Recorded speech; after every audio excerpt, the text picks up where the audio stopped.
Ladies and gentlemen, it is time for some Saturday night football here at Memorial Stadium in Baton Rouge, Louisiana. This game is being live streamed on 446 Sports. So, folks, let them hear you.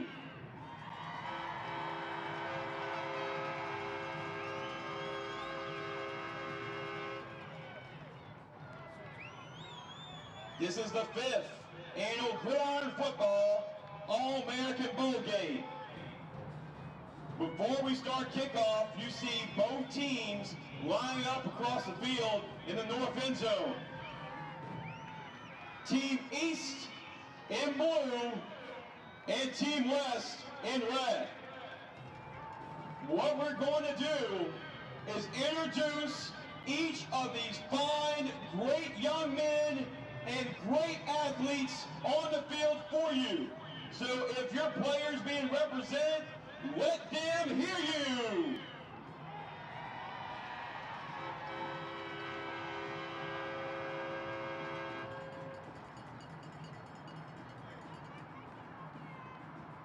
We're going to start off with Team West. Number 0, the number 1 overall draft pick in the Gridiron Football All-American Bowl game. Number 0, Caden Dixon from Center High School in Center, Texas.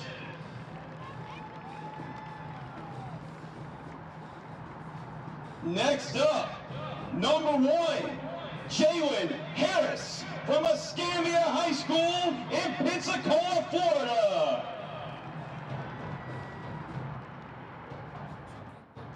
Number 2, running back Jacoby Jefferson from Salmon High School in Salmon, Slidell, Louisiana. Number 3, right across the river, Jarius Wright, wide receiver, Port Allen High School in Port Allen, Louisiana. Number 4, Tadarius Wright, defensive back, Escambia High School, Pensacola, Florida.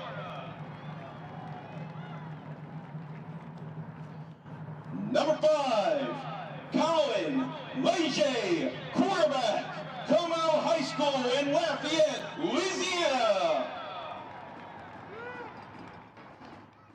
Number 6, Anthony Hall, quarterback, Escambia High School in Pensacola, Florida.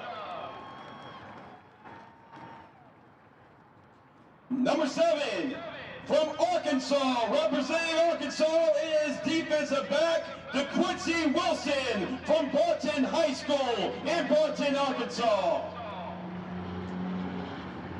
Representing the state of Texas, defensive end, C.J.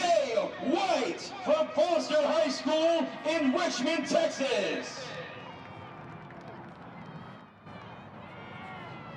Number 9, he is a state champion linebacker, Hutch Grace from Calvary Baptist Academy in Shreveport, Louisiana. Number 10, another Escambia Gator, number 10, Ryan McVeigh, defensive lineman. Number 11, from Alexandria, Louisiana, Amarion Mingo.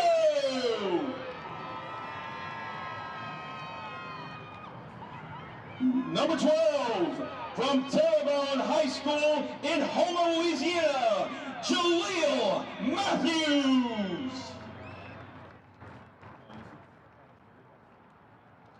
Number 13, from Warren Easton High School in New Orleans, Louisiana, Nasir Hudson.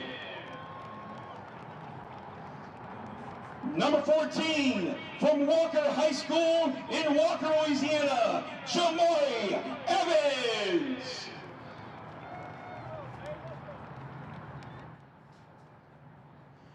Number 15, from Neville High School in Monroe, Louisiana, John Michael Zampanero. Number 16, representing Florida, Jacksonville, Trevon Bell from Paxton High School. Number 17, defensive back for Vermilion Catholic High School in Abbeville, Louisiana, Ty Williams. Number 20, running back, DeAndre Young from Delhi Charter High School in Delhi, Louisiana.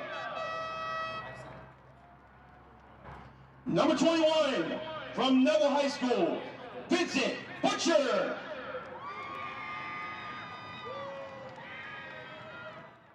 Number 22, wide receiver from Pearl Bridge High School in Pearl Bridge, Louisiana, Kelby Hippolyte.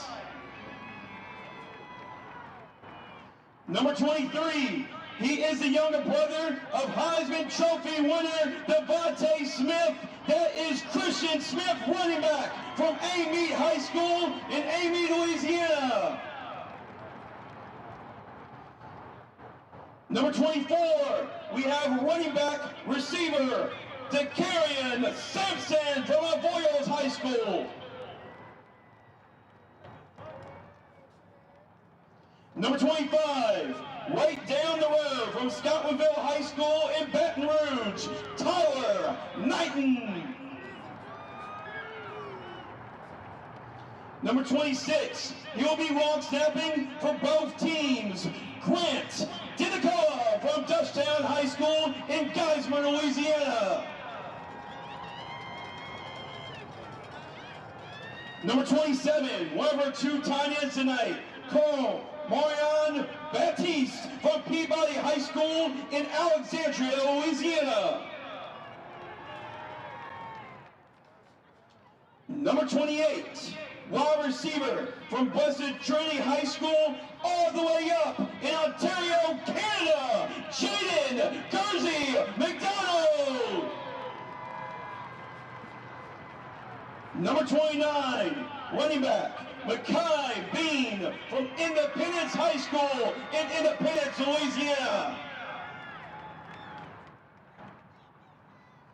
Number 31, defensive back, Jarius Stephen from Sophie B. Wright High School in New Orleans.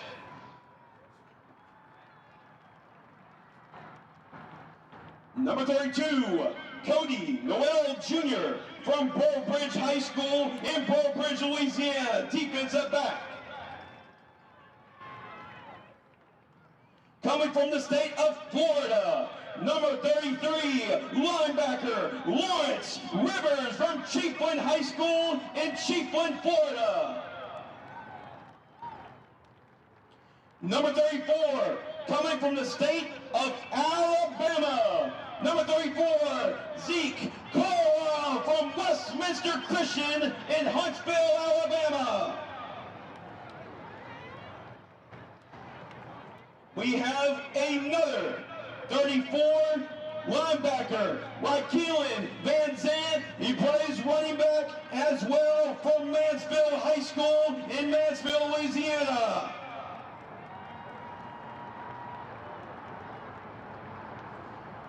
Number 40, defensive back, Hodges Brown from Como High School in Lafayette, Louisiana. Number 44, he helped put this team to the semifinals this year, Javian Reese from Northwest High School in Opelousas, Louisiana.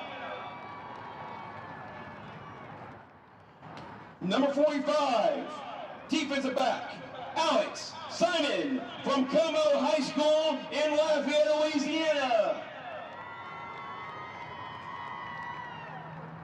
Number 47, all the way from Canada, linebacker Owen Locke from Huron Heights High School in Newmarket, Ontario, Canada. Number 50, offensive lineman from East Decision High School in Gonzales, Louisiana, Adam Wiggins.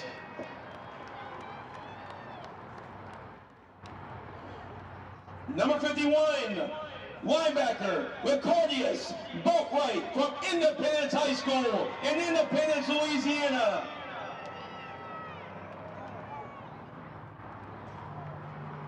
Number 52, Caden Chandler, linebacker from Grant High School in Dry Prong, Louisiana.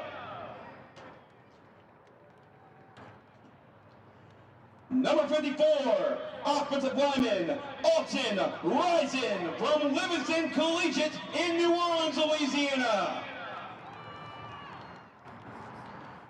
Number 55, he just led his team to the program's first ever state championship, Joe Milton, offensive lineman from Opelousas. Number 57, from Ascension Catholic High School in Dowsonville, Louisiana, Travis Settle.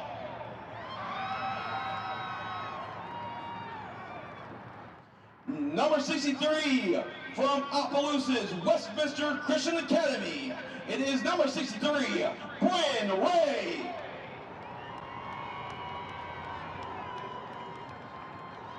Up from Monroe, Louisiana at St. Frederick High School, number 74, Vassar Day.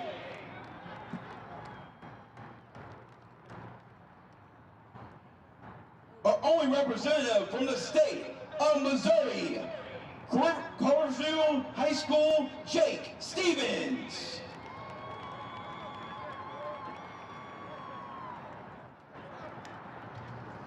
Number 80, wide receiver from McKinley High School in Baton Rouge, Louisiana, Chance Griffin.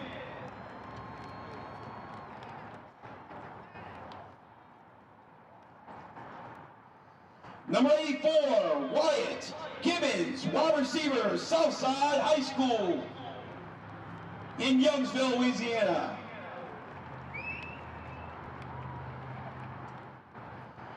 Number 86, he will kick and punt for tonight, Sean Heineke Prevost from Heights High School in Houston, Texas.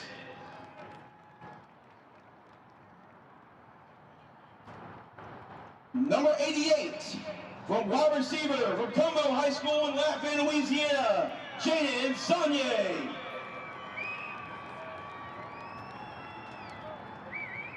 Number 90, up from Shreveport, Louisiana, Southwood High School, defensive lineman, Travell Hamilton.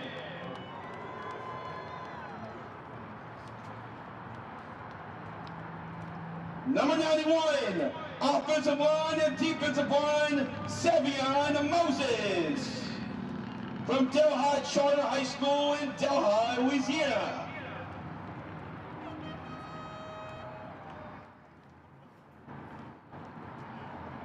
Next up, we have Jordan Filson representing North Iberville High School, number 56. Jordan Filson, Maryland, Louisiana.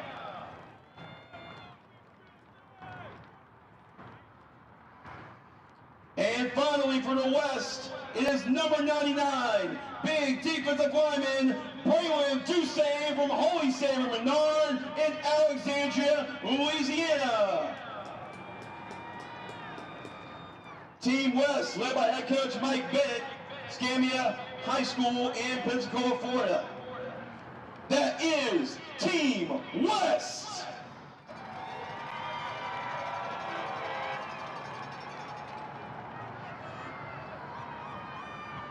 Team West also drafted by Andy Bryson, so Team Andy as well. We're going to go over to Team Marcus Randall, with the team he picked. Let's see who he picked. Representing the Team East, we're going to start off with number 0, Isaiah Grant, linebacker from Isidore Newman High School in New Orleans, Louisiana. Number 1, up from Alexandria, Louisiana, from Tioga High School, it is playmaking DB, Jacorin Norris.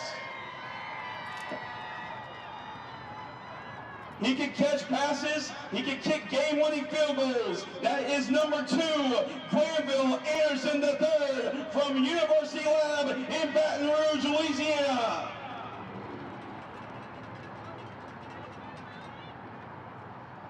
Next up, we have wide receiver, number 3, Ray Levi from Lake Arthur High School in Lake Arthur, Louisiana. Next up, we have number 4, running back, Braden George from Episcopal High School in Baton Rouge, Louisiana. Next up, number 5, Dortavian D-Pass, wide receiver from Peabody High School in Alexandria, Louisiana.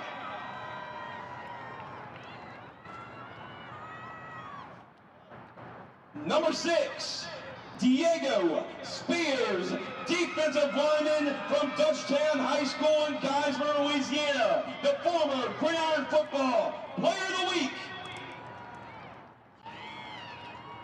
Next up, we got number 7, Jalen Anderson, defensive end from Slidell High School in Slidell, Louisiana.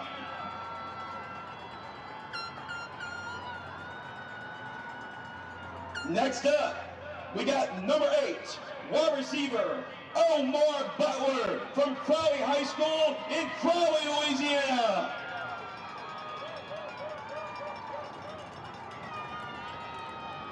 Next up, we got one of Marcus's own players here, Marcus Randall, number 9, linebacker, Chris Cooper from Wood Island High School in Baton Rouge, Louisiana.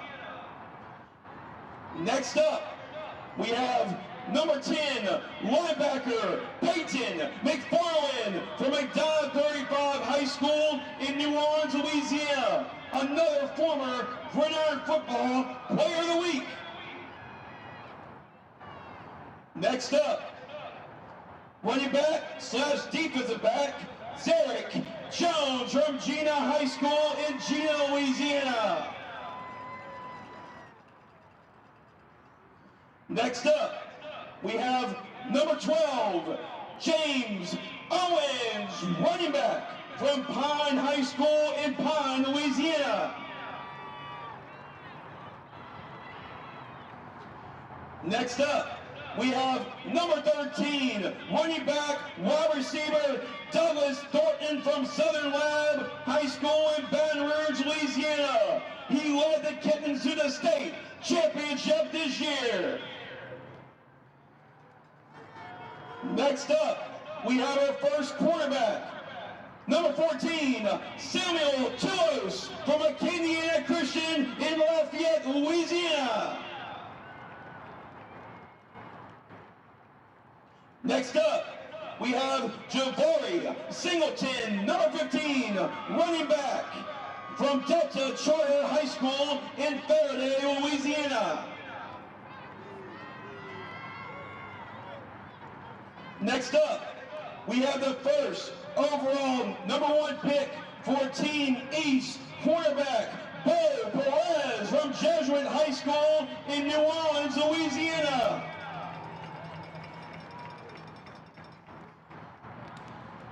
Next up, number 17, Dwayne Mills from Slidell High School in Slidell, Louisiana.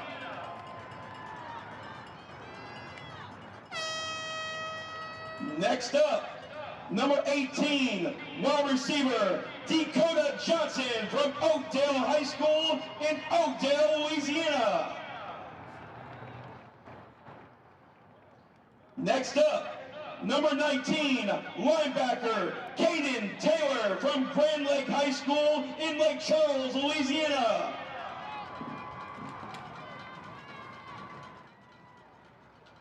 Next up, defensive back from Kinder High School in Kinder, Louisiana, Dante Buckley.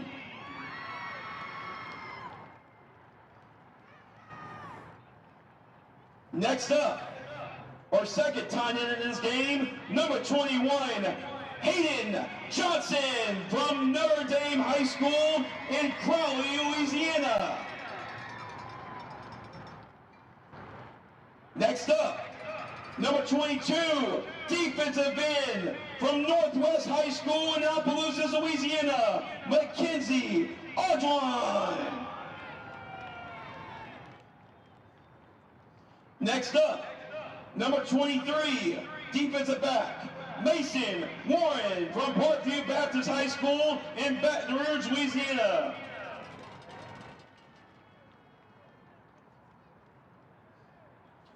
Next up, defensive back, number 24, Travis Pardia from Barb High School in Lake Charles, Louisiana. Next up, we have number 25, linebacker, Cameron Wilson from Aaron High School in Bossier City, Louisiana. Next up, number 27, defensive back, Cedric Allen from Peabody High School in Alexandria, Louisiana.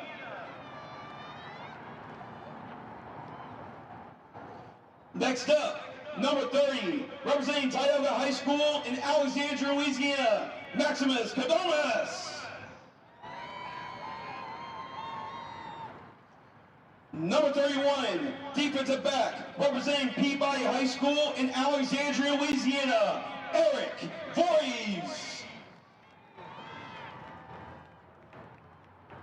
Next up, right down the road here, Catholic High School in Baton Rouge, Louisiana. He's playing his home games here, number 32, Colin Coates.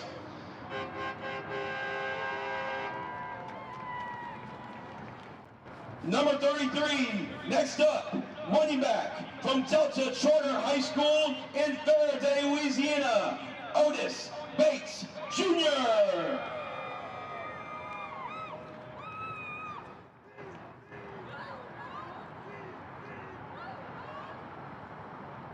Next up, number 34, representing Rose Pond High School in Rose Pond, Louisiana, number 34, linebacker Gabriel Leslie. He's got his Rose Pond teammate right behind him. Number 35, Landon Lawrence, linebacker from Rose Pond High School in Rose Pond, Louisiana.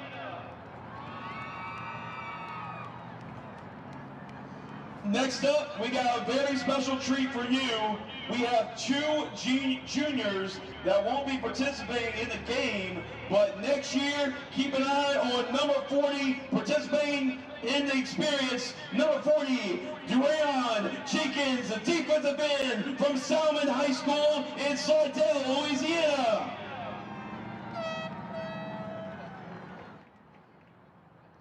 Number 44, defensive lineman, Demarius Jones from Jonesboro Hodge High School in Jonesboro, Louisiana.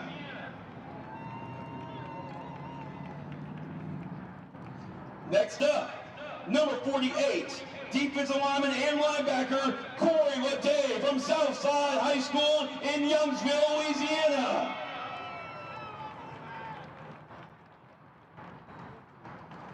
Next up, he will be kicking and punting from Franklin Parish High School in Winsboro, Louisiana, Jackson Cardell.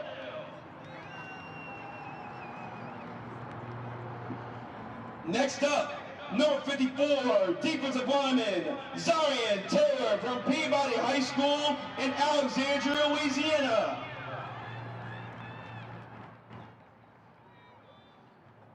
Next up, representing Faraday High School in Faraday, Louisiana, number 55, Shantarius Connor.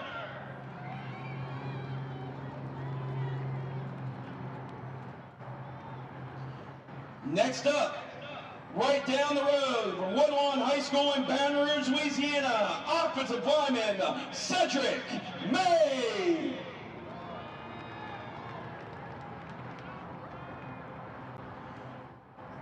Next up, number 58, offensive lineman, Faraday High School in Faraday, Louisiana, Maurice Smith, Jr.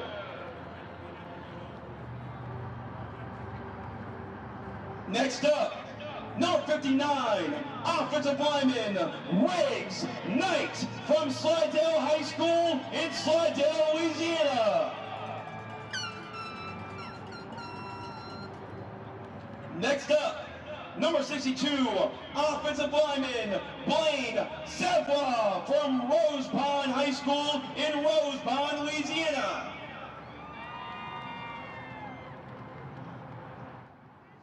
Next up, number 66, Logan Hughes, defensive lineman from Madison High School in Tallulah, Louisiana. Next up, number 74, Demarion Dupas, defensive lineman from Marchville High School in Marchville, Louisiana.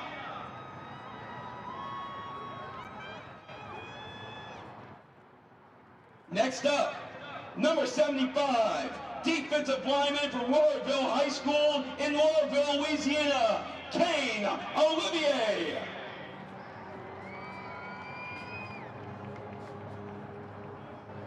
Next up, we have number 77, offensive lineman from Dutchtown High School in Geismar, Louisiana, Chase Kedrosi.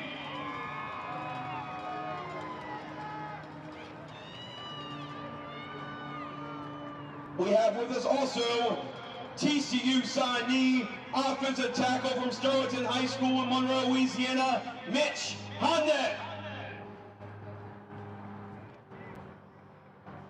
Next up, number 80, Demarius Burns from Jonesboro Hodge High School in Jonesboro, Louisiana, Demarius Burns. Next up, number 81, wide receiver from Kinder Discovery High School in New Orleans, Lance Romolo. Next up, we have number 84, wide receiver from Tioga High School in Alexandria, Louisiana, Josh Lloyd. Next up, we have number 85, wide receiver from Sarah T. Reed High School in New Orleans, Louisiana, Brandon Scott.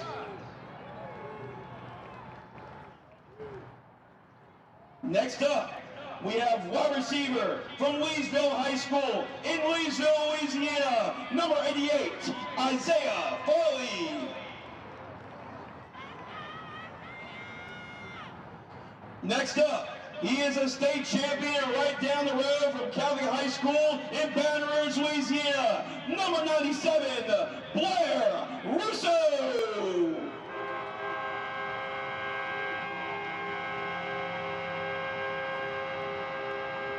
And then finally, we have our second junior participating in this week's events. We have quarterback number 98, James Lucas from Peabody High School in Alexandria, Louisiana. And Team East is led by head coach C.J. Maiden. All right, those are your teams for Team West and Team East. We ask all of you to please rise as Pastor Joel will lead us in prayer. Would you pray with me, please? Father, we bow under this beautiful sky this evening and so thankful for the game of football. Not just because of how our young men play against each other on the field, but how it develops them into young men, godly young men. And we're so thankful for their coaches. We're thankful for Gridiron football. We're thankful for opportunities. And Father, tonight I just pray that you'd keep every one of these young men safe. You'd watch over the referees. You'd watch over the parents in the stands, the band, all of us, Lord, that our actions would be honoring to you. And Father, I pray that if there is one person here tonight that does not know you as Lord and Savior, I just pray, Father, that through repentance and belief in the gospel, that we can know you. And so, Father, thank you again for this opportunity. Thank you, Lord, for young men who have played throughout their career. And Lord, I just pray for the next opportunities that come their way. And Lord, just again, thank you for Jesus. And it's in his name we pray. Amen and amen. We're going to observe the Canadian national anthem this evening on behalf of our two young men who have traveled south to be with us, Jaden McDonald and Owen Locke. So would you please stand to your feet and let's honor with the Canadian national anthem.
Ladies and gentlemen, we got a special treat singing the national anthem. We have quarterback Samuel Tulos from Acadiana Christian. His big sister will be singing the national anthem, Haley Stelly.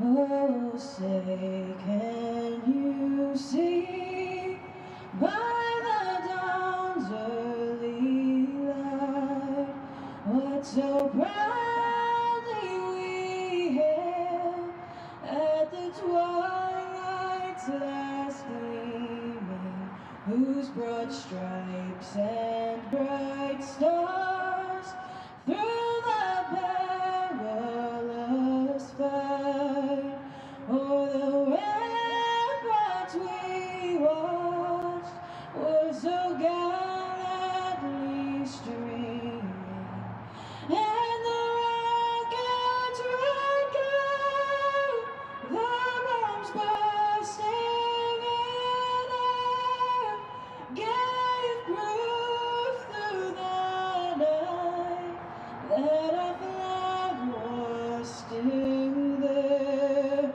Oh, say does that star-spangled banner yet wave o'er the land of the free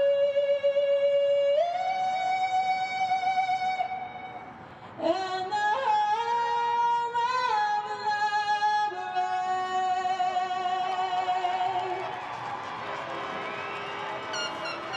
Let's get ready to rumble! And we are back. Don't know that we could get a better start to that, honoring both Canada and America with their national anthems, and hope that we make our friends from the North feel just a little bit more welcome down here in the United States and in Louisiana. Doug Gann alongside of Chuck Perkins. Brett Stalls will be down on the field bringing you the action.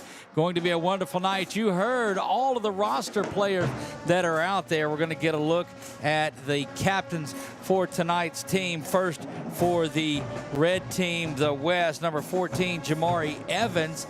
Number 3 is Jarius Wright. Number 47 is Owen Locke.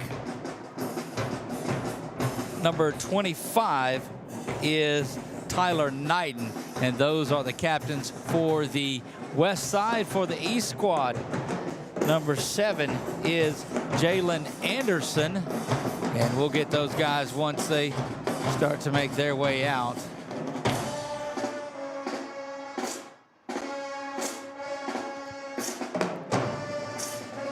See who else is one of the captains. 25 is there. That is Cameron Wilson. Number 7 is Jalen Anderson. Number 3 is Ray Levi. Number 16 is quarterback Bo Perez. Looks like 0 is out there as well, and that's Isaiah Grant.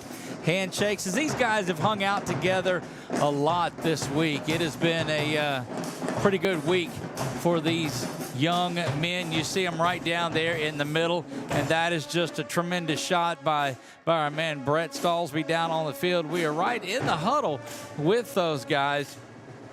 Feel like we ought to be able to call the coin toss for you. Get Doug Gann up in the press box, bringing you all of the action tonight. Big hello to everyone all around our United States of America, and those of you tuning in from north of the border there in Canada. Going to be called by the East, it looks like. East calls it. Boy, we were right in the back pocket of it, East. West has won the toss, it looks like. Nope, the East has won the toss. And they have elected to defer. They'll be kicking off to the West to get things going, and we'll try to get this thing going along with them. Big hello out to everyone. Here we go. It is time for the 2023 Gridiron All-American Bowl.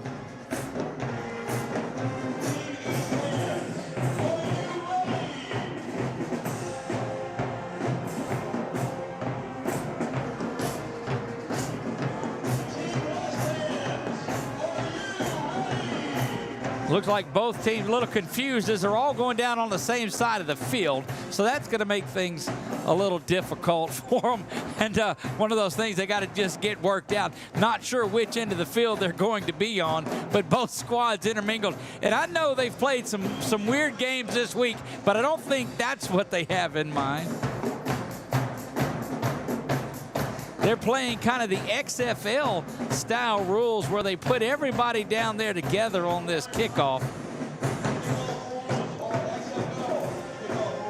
Set to kick off, Granville Anderson looks like he is there.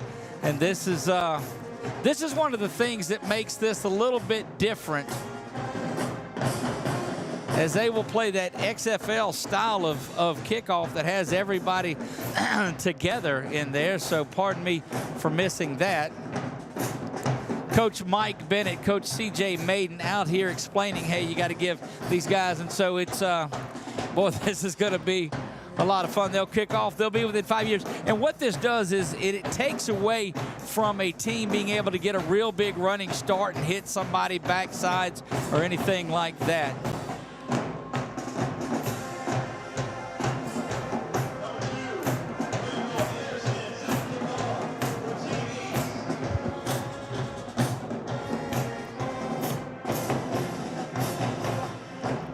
Again, if you wanted some excitement, here you go on a Saturday night.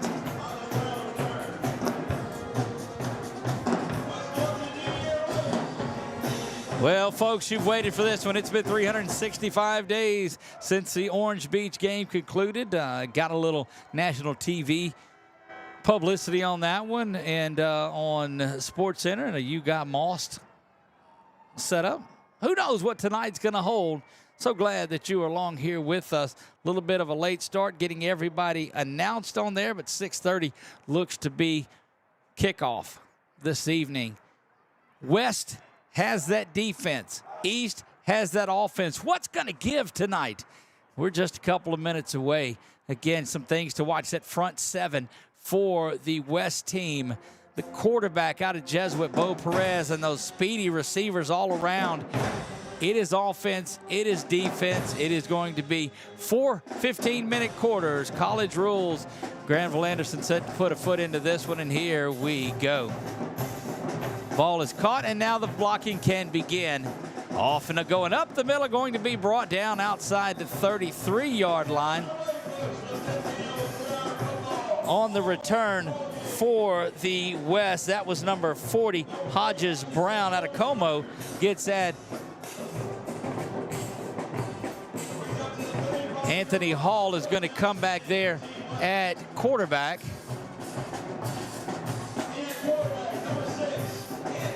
Anthony Hall out of Escambia High School, Pensacola, Florida, starts with 2 wide receivers to the top, 2 to the near side. We'll see what that red team, West team offense is able to do. Handoff goes right up the middle, but big time work. That on the carry is going to be number 0, has that Caden Dixon, and you're going to see Dixon a lot tonight.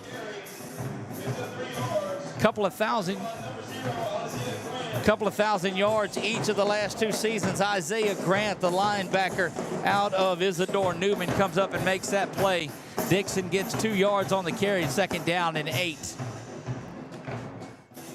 Back to pass now is the Escambia quarterback. He's rolling to the near side, being chased, slips out of the hands and flips that one away. Good presence of mind to get that one out. It is complete to number 88, Jaden Saunier.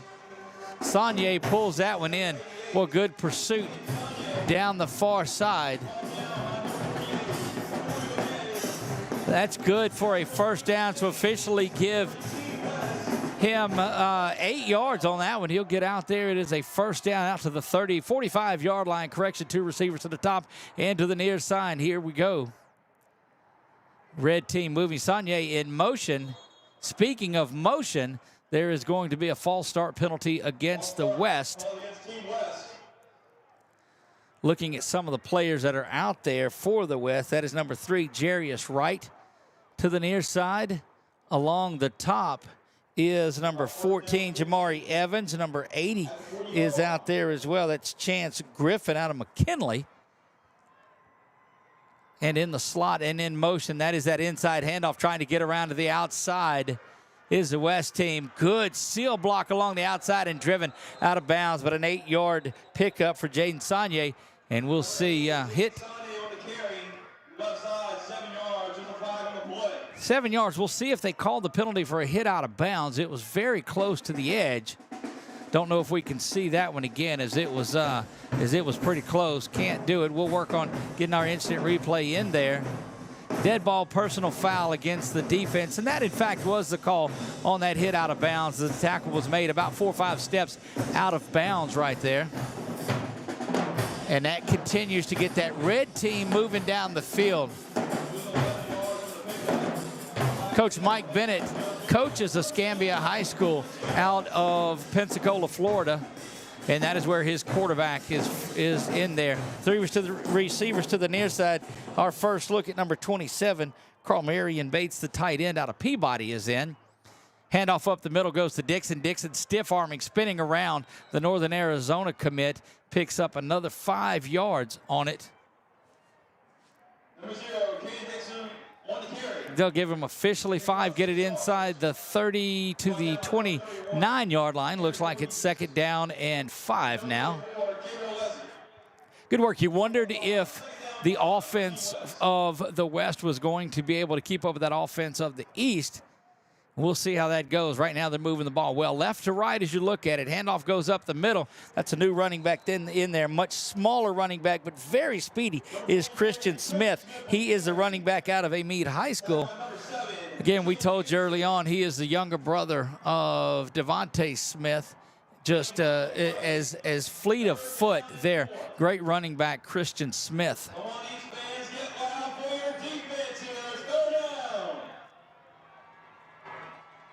Again, 15-minute quarters are being played in this one.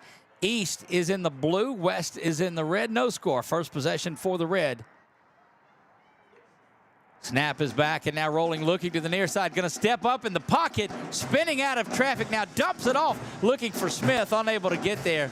And in the good work back there for the defense, Diego Spears and Jalen Anderson. Dutchtown and Slidell combining to cause a little bit of headache for Anthony Hall. So glad that you are following along with us. Great to have you here on a Saturday night. Memorial Stadium. Catholic High of Baton Rouge plays their home games here. You got a few players in there from the state champions. 11:41 on the clock. 4th down and 4. Staying out there to go for it is Hall in that offensive unit. He's got Christian Ray flanked to his left with him. 3 to the near side, 1 to the top. Snap is back and now rolling. Good pressure up the middle. Hall's got to get out of it. Squares his shoulders, throws that one. And it is out of bounds and incomplete. And that's going to be a turnover on downs. So the first defense that stepped up was the defense of the East. And we'll get that high-powered offense coming out now from the East and take a look at the defensive unit from the West. That we thought this would be the matchup that would tell the tale as we looked at it all week long. You're going to see the quarterback that is from Jesuit that is out there, Bo Perez. Will get the start. To the near side, wide receivers, Ray Levi. He's going to be joined out there by number 8. Actually, Omar Butler switches sides. You've got one receiver. Now they do bring a couple of them over here. That is Granville Anderson III coming along with Levi. Snap is back to Perez. He drops up. He steps up in the pocket. Now he's off and running. Did a lot of that in his time at Jesuit. He's going to pick up 9 yards. Didn't really wait for anything to develop. Saw the middle of the line open up, and he was off and running. It'll be 2nd down and short outside the 35 to the 36-yard line. A couple of starters across that offensive line, 77 and 62. That is Chase Cangelosi. Also, Blaine Savoy is in there.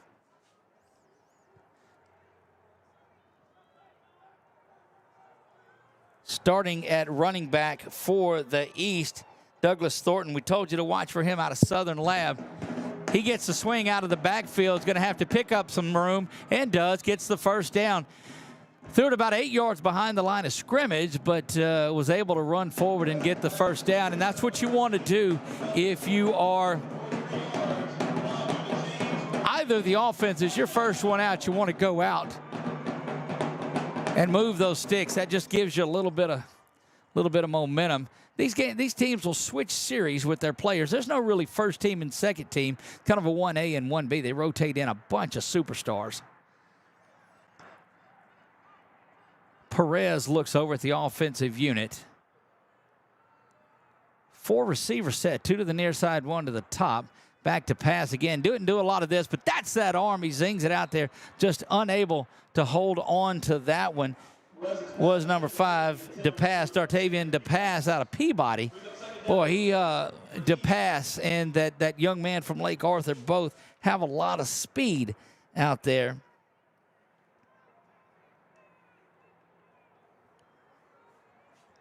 Stop of the clock there on that incompletion. 2nd down and 10, 39. Have to get out near midfield for this one. New running back there, and we'll try to keep up. That is Braden George out of Episcopal here in Baton Rouge. 2 to the near, 2 to the top. Handoff does go to George. George being chased down by that linebacking core that we talked about. In on the stop for the Red, Jalen Harris is there. Also Ryan McVeigh in on the stop. Also in on that one, number 9, Hutch Grace.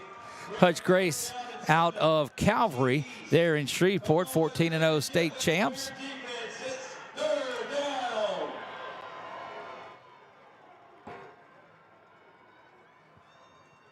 Third down and 8 now for this team from the East. Perez zips that one in there, and as good of a catch as that was, great tackle instantly on it.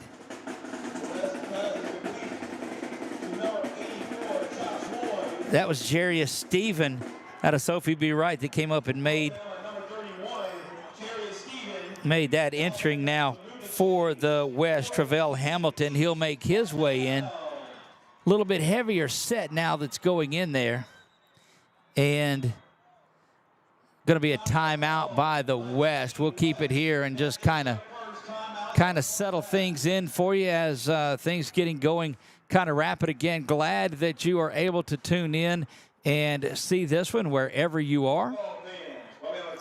We had the great junior high game a little bit earlier, but there's nothing like seeing these seniors that are out here trying to impress the scouts, the colleges, and just learn from each other along the way. Don't forget, we'll be naming a offensive and defensive MVP of each team when this one is over.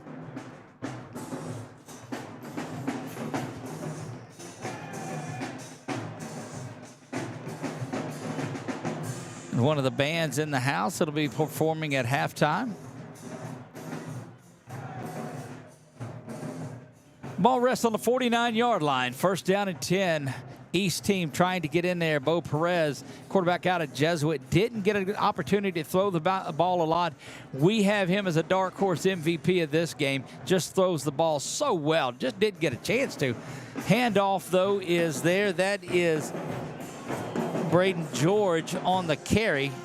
George has it, and he is out maybe just a yard. Gets the ball to midfield. Checking some of the substitutions that are coming in for that West squad. Number 25, Tyler Knighton is in. Ryan McVeigh back in. We'll look and see. Try to get some of the other guys that are out there. Cody Noel Jr. is the near side cornerback. Jalen Harris, one of the linebackers that's there.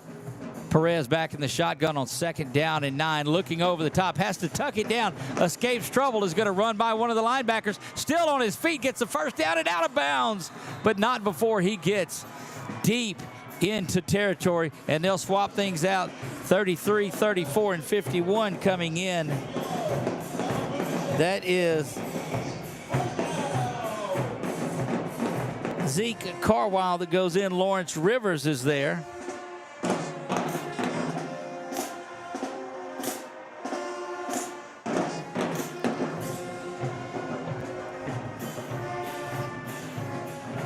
If you saw Zeke Carwile, we talked about him go into out of Alabama, near the Huntsville, Alabama area, was on our first episode of Faith, Family, and Football. That aired. We're going to do some things to it and re-release it. But great interview with he and his dad, Joel, who did the prayer for both of these services. Handoff now, or these games. Handoff to the near side, cutting back, spinning around. And there is, ball comes out, but it was already down. They're whistling it down. Carwile was in on that. That was a carry by James Owens. Savion Moses was in there as well.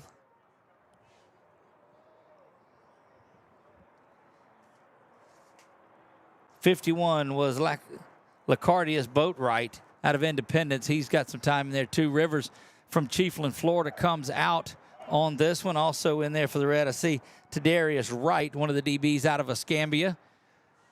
Perez saying some things to the far side to his guys along the way. That's Lance Rumbelow that he's talking to on the far side. Rumbelow is a wide receiver. Rumbelow is a receiver. Now he's got a man in motion. Perez having to get out of trouble and does. Strong arms this one to the far side to his back out of the backfield and almost jumps around. But I'm telling you, that is a tremendous play by Zeke Carwile to keep that from happening and getting any further. And I don't know, as quiet as Carwile is when he's walking around the hotel, when he's on the field, even with the run out, he came out, was probably one of the most amped up players that we have seen. I don't know that his motor ever cuts off. Coming out there, Nasir Hudson, we see him out onto the field. They're going to bring back in Hutch Grace. Hutch and Carwile swap spots out there. Come back over there and get a word from Coach Markel Johnson.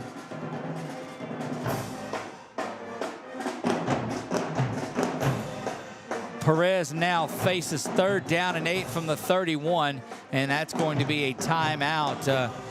So we'll keep it right here as well throughout pay-per-view. We're going to leave it here throughout the night. We appreciate all of those that have tuned in along the way. All of the money that comes in on that helps to put these games on, and it goes up to Gridiron Football. And continuing with Coach Andy Bryce and those groups. First chance to bring in my cohort in production there, and Chuck. Chuck, tell us about your thoughts on the way the week went. Buddy, I mean, tell you what, it's been a lot of fun. The week went really good. It was quick. It was fast. We had a lot of screen time, if you will, behind the camera, and then once we got everything loaded up onto the computers, a lot of screen time cutting up film, and we've got tons of film, but we tried to cut it up and find the best stuff out there. And buddy, I'm just telling you, it is to clone or say a saying from one of the other broadcasters that we have. Super exciting, wasn't it? Indeed, it was. Braylon Dusang out of Menard out there, and he's had himself a tremendous week. He finds himself out there at that defensive tackle spot. Play action, fakes the screen. Now the screen is there, but just tremendous work. And that's the aforementioned Carwile that. And that's Max Carnivus there, wasn't it? I don't think. No, it is not. I don't think that Zeke Carwile's motor ever turns off. You get a good look at the youngster out of Huntsville, Alabama. And I'm telling you, I don't believe he has stopped moving one time. Leading tackler in the state of Alabama last year, and one of the leading all-time. 4th down and 9, fourth. And you know that the kickers are the only one wanting them to go for it right here, or wanting them to kick the ball. But Perez and that offensive unit stay out there. He's got Javari Singleton flanked to his left. Rolling to the right side. Now zipping this one over. Don't know if it's intercepted or not. It is. They're going to call that an interception.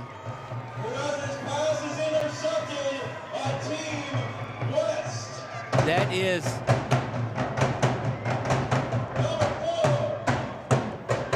That's number 4. That's Tadarius Wright. Tadarius Wright gets the game's first turnover. He is out of Escambia. Would have been a turnover on downs if it was an incompletion, but well, you don't worry about knocking it away. Go out there and get that one. You get a good look at that young man from Pensacola, Florida. So both teams had an opportunity for it. Both teams are 0-1 on possessions here. We're 4:46 to go in the first. Going to keep this one and tuck it back in and up the middle, and wow, talk about some linebacker play there. In at quarterback now for the Red, Colin Leger is the quarterback out of Como, and had a chance to talk to Colin a little bit earlier in the week. Actually, we talked to him Friday and asked him, say, hey, how did practice go the first couple of days? Because Wednesday night when we talked to him, he was very spirited. Thursday he said the speed was getting to him, but he said, I got a handle on it now, and he does right there. Picks up 6 on his first carry. Play action now. He's going over the top. My Mingo in and out of the hands was a little high on him. That was intended for the Alexandria senior receiver. Amirion Mingo just overshoots him. Mingo, one of the most explosive playmakers you'll find. 3rd down now and 3. Again, we talked about the linebacker play, and it was on display. But, boy, that front 7 doesn't give Perez much time. White ended up picking the ball off, and here goes Como quarterback Leger in that offense on 3rd down and 3. Snap is back. Play action, zip the ball over the middle, and it's complete. Spun around and knocked down, and that's going to be enough for a first down. Complete out to Kelby Hippolyte. Heard so much about that young man. And just gets the ball out so quick, does Colin Leger. First down for the West. They're out to the 42-yard line, winding down this first period of play. 3:33 to go in the first. Leger calls for it. Handoff's going to go up the middle, spinning around, continuing to move. Going to pick up 3. The defensive unit from the East was back in the backfield pretty quickly, but ain't able to get a handle on it. DeAndre Young makes his way back in now at running back, but I'll tell you, that defensive unit of the East, wondered about them, but don't wonder at all. They are playmakers 1 through 11. Back over the top defensively is Jacorian Norris from Tioga. And here's a run by Young to the outside, spun around, and that is Norris that comes up and makes the play. We told you, Jacorian Norris from Tioga, you throw the ball, kick the ball anywhere near him, and he's going to have an opportunity to take one to the house. comes up from his safety spot and makes that tackle. You don't like seeing your safeties make the tackles. Locked up in a good battle over here. That's wide receiver Gridiron Sampson. And matched up with him is 17, Dwayne Mills. Rolling to the far side is Leger, but good pursuit in the backfield, going to be dropped. So I'll see you, linebacker, and I'll raise you one. That is Landon Lawrence out of Rose Pine coming up, making Coach Andy Bryson very happy on that. You know, Andy from Rose Pine and loves to have those small school kids in there that want to just let the motors run and compete. That's a loss of 6 on the play. Second down, 16 for Team West. Second down and 16 now. Ball back inside the west side of the field out to the 48-yard line. Doug Gann bringing you action here for 446 Sports. Here comes pressure. The screen is set up and just in and out. But I'm going to tell you, that was read pretty well by the East team's number 54, Zarian Taylor. Taylor read the screen. The defensive lineman out of Peabody reads the screen and drops back into coverage and blows that up just a little bit. Third down and 16 now. PA announcer Jason Lejeune doing a great job of keeping both sides fired up, east and the west, as they are huddled up on the far side, what is the visiting sideline. We are high atop Memorial Stadium here with 1:45 to go in the first. 3 to the near side. Leger back to pass. Going to step up now, and he's got the legs. Oh, he pulls that one down and just overshoots his intended receiver. Had a pretty good shot at it, intended for Travis Pradia. Gridiron Sampson was who he was looking for there. Had the wrong side of it out, and that's going to be 4th down, and we'll see first punt of the game. Number 86, Sean Heineke-Prevost. Heineke-Prevost in there to kick. The long snapper for both sides of it is, we told you that would long snap for both teams. This is Sean Heineke-Prevost that's set to kick. Can't see from this side, and that's a high snap brought down, and the punt is going to bounce around the 28-yard line, and it is down there by number 32, Cody Noel Jr. Back deep to receive was Zarek Jones. Zarek Jones, the running back out of Leesville, that was back there. So a lot of defense in this game, and that's what we were concerned about, was the defense always seems to be ahead of the offense in games like these. They'll go in there and they'll make some adjustments. Bo Perez is, and we talked to Coach C.J. Maiden early in the game, and he's going to go first quarter with Bo Perez. He'll go the second quarter with the other quarterback, Samuel Tullis out of Acadiana Christian. The two will rotate in the third, and whoever's got the hot hand in the fourth is going to go and try to win this thing. That's Perez. Snap throw in and out of the hands. Good coverage to the near side. That was Owen Locke who came up. Had a great conversation or two with Owen Locke and of course, G-Mac. The two guys, that's right. That is Jaden Gurley McDonald that is there. Gursey McDonald. G-Mac, they call him because the Gursey McDonald wouldn't fit across the back of the uniform of a youth football player. So they had to go with G-Mac and shorten that name up. Had a conversation with Mom earlier and let me a lot of insight from there. Oh, wow. Second down and 10. Back to pass is Perez. Pulls that one down, but not in time, and he's going to get dropped in the backfield. See who's in on that, number 10, and see a shot there from our home field camera. Kind of caught a little bit of that. 10 and 8 back in there for the East. That's Ryan McVeigh, C.J. White, who met at Perez. Boy, these defenses are certainly doing a number here. You see some flashes of some plays that are being made, but the defenses just take you out of it. Third down and 17. interesting thing about Canada is that they go through their senior year, but have an option. So Locke will actually be back next year. He's classified as a junior, but will be back to play 12B. He gets an extra year. That one is complete to the far side. Going to be brought down after about a 5-yard pickup, and that's going to be a punting situation. Pass is complete. Number 2, Granville Anderson, the third. Pass is complete to Anderson, and Granville's going to stay on to punt here. Denicola will be the long snapper in this one. Again, we told you that he was going to be the long snapper for both teams. Driving Chuck crazy with my camera work. You got Christian Smith. How's Brown return? 3 men back deep to receive this one. And it'll check up and bounce around. Thinks about picking it up, but doesn't.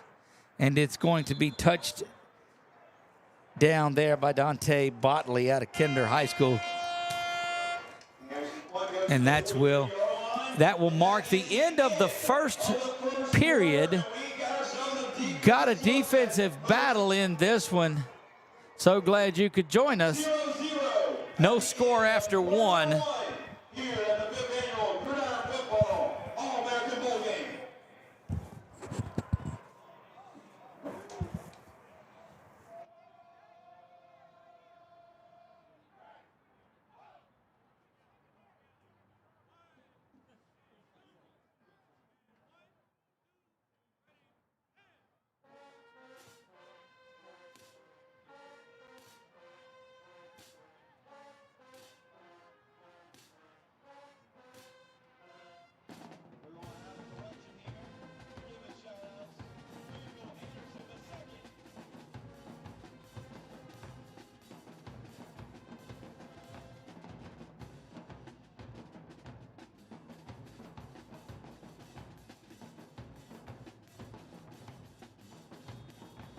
Back to live action we go here, starting things off in the second quarter.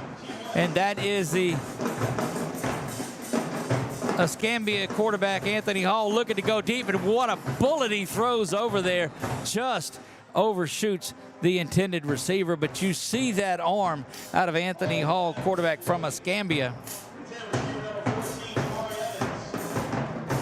Evans was the intended receiver.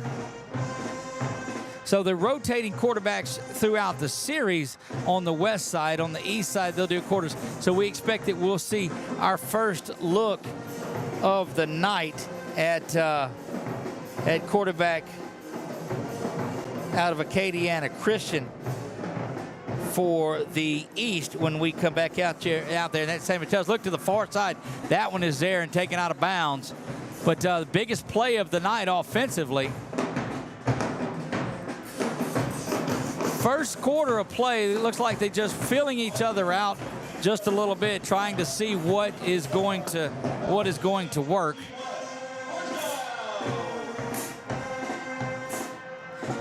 Hall's got 3 receivers now to the near side. John Michael Sapignaro in there now. He's the receiver to the near side right in front of us. Try to get a look at the other ones as they are right in front of us. Snap is back. Hall's got it. He's got some time. Now he's breaking down. Got to step up in the pocket. Good job of scrambling out of pressure, trying to square the shoulders up, but he is being pursued, and that one is going to be brought down in the backfield. They don't whistle him down, but I'm telling you, that pressure that was put on that time by Corey Leday out of Southside. We told you, looking around the hotel, going around, there wasn't anybody with as much just swagger and energy as Leday had out there too. He's just got that look of somebody that wants to go out and play football and cause some havoc, like a little Tasmanian devil. He's going around there causing some havoc and then gets on out of there. And what a job there, just narrowly avoiding a big sack was Hall. 3rd down and 10 from the 36-yard line. Hall back to pass. Here comes pressure once again. Lets this one fly down the sideline. underthrows her. No, it's picked off there from the far side. Now going the other way is the East. Got an opportunity down the sideline, spinning and moving before he's dropped out of bounds. Anthony Hall's pass is intercepted. Trying to get a look at the number as he is bottled. Number 23, Mason. That's 23. That is Mason Warren out of Parkview Baptist here in Baton Rouge. Mason Warren plays defensive back and running back, playing DB in this one. Told you about him. He's got offers from Wayne State and Massachusetts Maritime Academy. Mason Warren coming up with the big time INT in that one. Ball was underthrown. Warren tracked it down, and now he gives his E squad an opportunity. And again, this is our first look at Samuel Tullis. They get it 47-yard line. Snap is back. Handoff goes right up the middle. And just a pickup of a couple. That is number 33, Otis Bates Jr., Delta Charter. Second down and 8. Gain of 2. Brought down by number 52, Caden Chandler. Second down and 8. Ball rests at the 49-yard line. 13-19 here left in the second. Coming to the near side, wide receiver is Dartavian to pass from Peabody. We told you he's got a lot of speed. They give him a big cushion to the near side. Play action, looking at the option. Tullis gets a late pitch, and the defensive unit comes up and makes a big-time play. That's 47-25 coming up and doing that. Owen Locke is there. Tyler Knighton is there. Scotlandville and Canada making a big run at it there. Owen Locke is active at linebacker, as you'll find, as any of them. He's there, 12:40 and counting.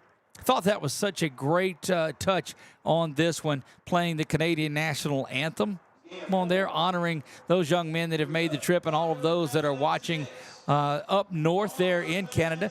Checking in now for the red team, 52, is Caden Chandler.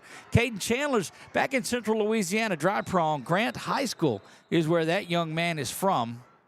But before he's able to get in there on a play, timeout is taken from the East. And go back to that interception, Chuck, from Warren a little bit earlier. Mason Warren setting things up.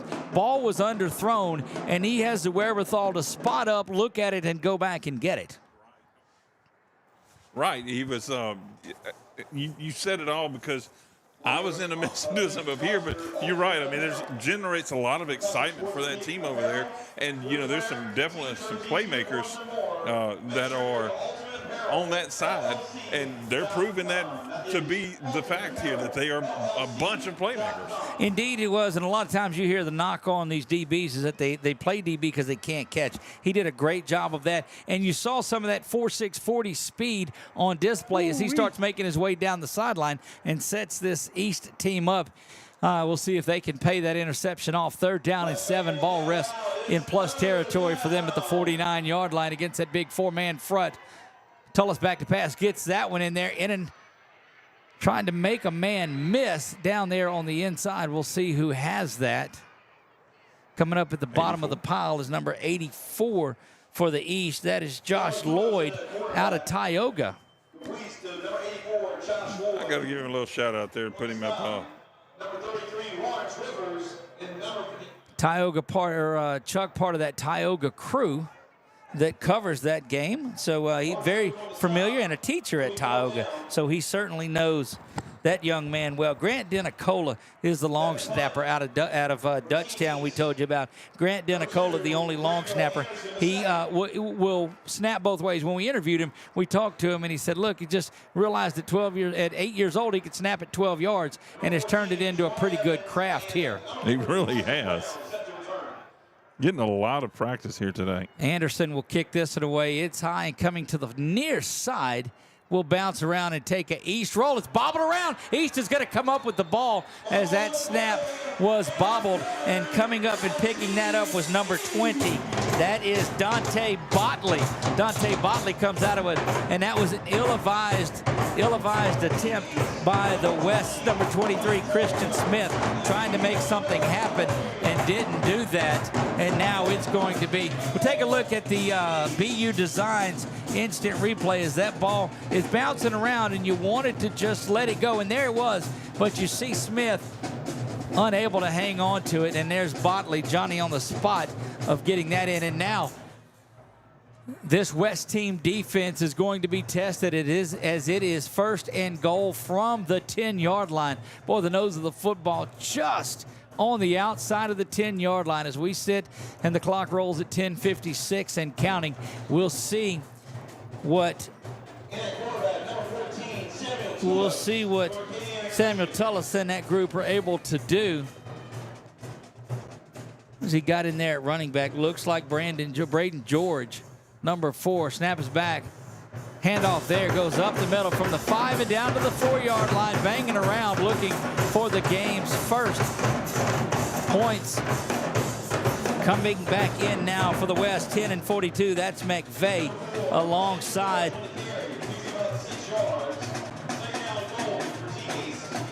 boy, this front seven's got a bunch in now. Tullis handoff again to George, and there's that front line. They come up, and that's what we told you about, but George is not giving up, banging around and grinding those legs. Trying to get in. We move to the 10-minute mark. 3rd down and goal. Our on-the-field guy, brother-in-law Brett there, doing a great job of trying to get in there and get some on-field camera work for us. I think Brett's maybe in the huddle with those guys doing such great work. Brett, we appreciate the work, and you won't see this until later, but when he's out of the cold and up here. Yeah, when he gets his foot to rest a little bit. That's right. At halftime, we'll let him have halftime off. You know, he may just choose to sit down there instead of come up here. I would. Great work inside there. 9.5 to go until halftime. 3 and 2 and 1 on the play clock. Not going to get one off, but they'll call a timeout. Prior to it does the East. And, well, I'm telling you, Chuck, just ill-timed attempt to pick that ball up. You know, the punts are live. You can't get after the punter, but they are live. Tried to pick it up and just took a bad bounce. And Botley was able to get that and really set the East up with some good territory. Yeah, he did a great job. Both teams showing a lot of enthusiasm and a lot of wherewithal and a lot of just go get them.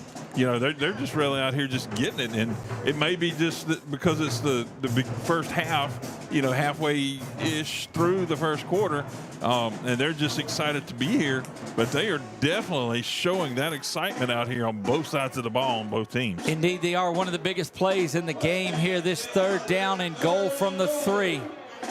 Tullis has George behind him. That's Braden George. Dots the eye. Motion comes in. Actually, they're just switching sides. A lot of movement over there as they settle in, ready to go. Handoff is going to go to George one more time. Look at that defense stringing along. George, not to be denied, gets into the end zone.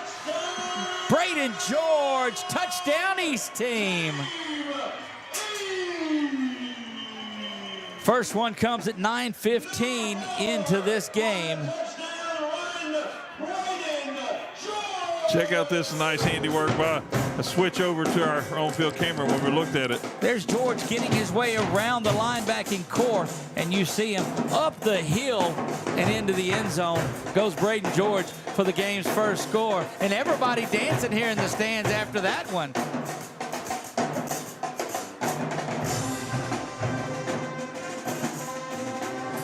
On to hold is Josh Lloyd.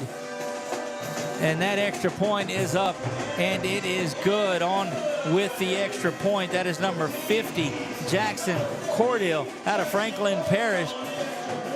But the 3-yard touchdown plunge by Braden George does that. It all comes off of the botched punt. Muffed punt, if you will. Botley falls on it. It's paid off by Braden George, and this thing is 7-0. Boy, it felt like we were right down in there with them, didn't it? It really did. You know, Brett's doing a great job of getting us some good camera work down there. So if you're just in here joining us now, this is that XFL rules on the kickoff.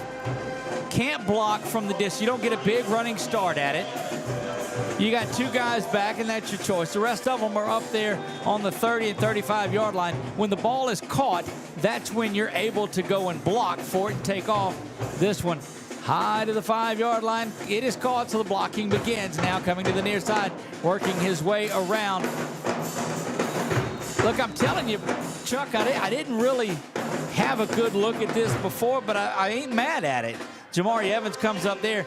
Don't know that you'll see the big run backs, but I don't mind that there's not the long runs and just the head hunting and the blindside blocks or any of that. Yeah, it's kind of like the free throw shot in basketball where you can't move. Like if you're the shooter, you can't move until it hits the rim. Well, you know, you haven't seen it. It's just been 2 kickoffs that we've seen, but there's been no block in the backs, and it seems like you see that on every play. Right, all that run down.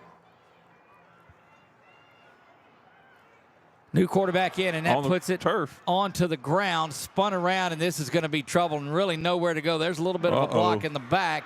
Spun around. Oh, my goodness. That's right on cue. That is number 1, Jacorian Norris, coming up head hunting. And we told you all week long about the play of Jacorian Norris. And welcome back from that young man. There he is. I was looking for him on the field. Well, he'll let you know where he's at with the way that he plays. And I'm telling you, if you could put the camera and look deep into my eyes, don't throw the ball or kick the ball anywhere near him. He's got end zone on his mind anytime that he is out there. Yeah, quarterback, number 5, come on, Leger. Leger in there at quarterback. 2nd down and 11. Snap is back. Leger looking to go over the top. That one's going to be picked off, yeah. Saw that. Oh, that's actually, no, coming. He was just coming back for it. It looked like, you know, that's well, that's Chance Griffin. The way he had to come back for the ball, almost forgot, and that's getting these jersey numbers. So before any of you folks comment about how big of a goober I am, we already know that. So if it's self-promoted, it's okay. 3rd down and 1. West team trying to go down and answer this. They've got 7:42 on the clock and counting. Look like you're going to have offsides, and it may have caused the motion. I think it's offsides. Oh, they call a false start against the Red Town. Boy, that changes the playbook so much when you go from 3rd and 1 back to 3rd and 6. 7:37 to go until halftime. Crowd's enjoying a good one here tonight. This one's been a lot of fun. Yeah, it is. Kudos to Coach Andy Bryson and Coach Marcus Randall and all the people that work year-round to bring this exciting football to you. Leger calls for the ball, fakes the handoff, and that one is thrown. That was almost intercepted, too. It was. He was looking that time for Chance Griffin on the slant, but unable to get that. And Denicola now will come back in there to long snap. I got that instant replay holding from that big hit. Yeah, let's go back and look at that one from Jacorian Norris here. So you see, moving around, that was kind of a wildcat snap is what it was. Leger wasn't the quarterback there, but he breaks out of it and continues to roll around. And here comes big Jacorian Norris. You think that's not going to be cut up for a highlight? Goodness gracious. Go figure, huh? Might not make it back to Alexandria without that one being done. Oh, Chuck will be asleep. That kick is up. Whistle's blowing. See who that is back deep. Returning kicks. Good arm on him, though. For the blue team, that is number 81, Lance Rumbelow, the wide receiver out of New Orleans and Kenner Discovery. I don't know what the penalty with this arm across his chest is against blue. Look like illegal substitution. And that'll get them their 5 back that they lost on the false start. Still don't know that that's enough for them to go around and do that. But offense backing out. Yeah, so they did. They made it just a yard, and now they'll send. May need to get a 10. Now you got plenty of time on it. And that'll start the play clock. At 25. Coach Mike Bennett letting his offensive coordinators and letting his coordinators. Boy, we had a great time. Chris Towery out there working with the offensive line out of Pineville, now over at Bridge City. As spirited as a coach as you'll find. This is the first one, and that's going to bring Leger out there. He's got the big fullback out there with him, Javane Reese, the bigger one out of Northwest High School. And these guys are known for running the football. Boy, you get Javane in there and give him. They'll take a timeout, and let's go back and talk about it. So it was 3rd down and 1, had the penalty, and it went sideways, the incompletion. We've got to punt it on 4th down and 6. Then the penalty the other side. If it gets back to 4th and 1, hey, let's go out there and get the big guy a shot at running the ball in and getting this one. Right. I mean, and why not? Let's. Now, I do have a question at this point in time. Shoot. With it being 1 yard, I don't remember the rule, if you do, about if it's allowed to do a quarterback sneak. I'm thinking no. Oh, I believe you can. Okay. I just wonder if they would let him get under center and do the tush push kind of thing.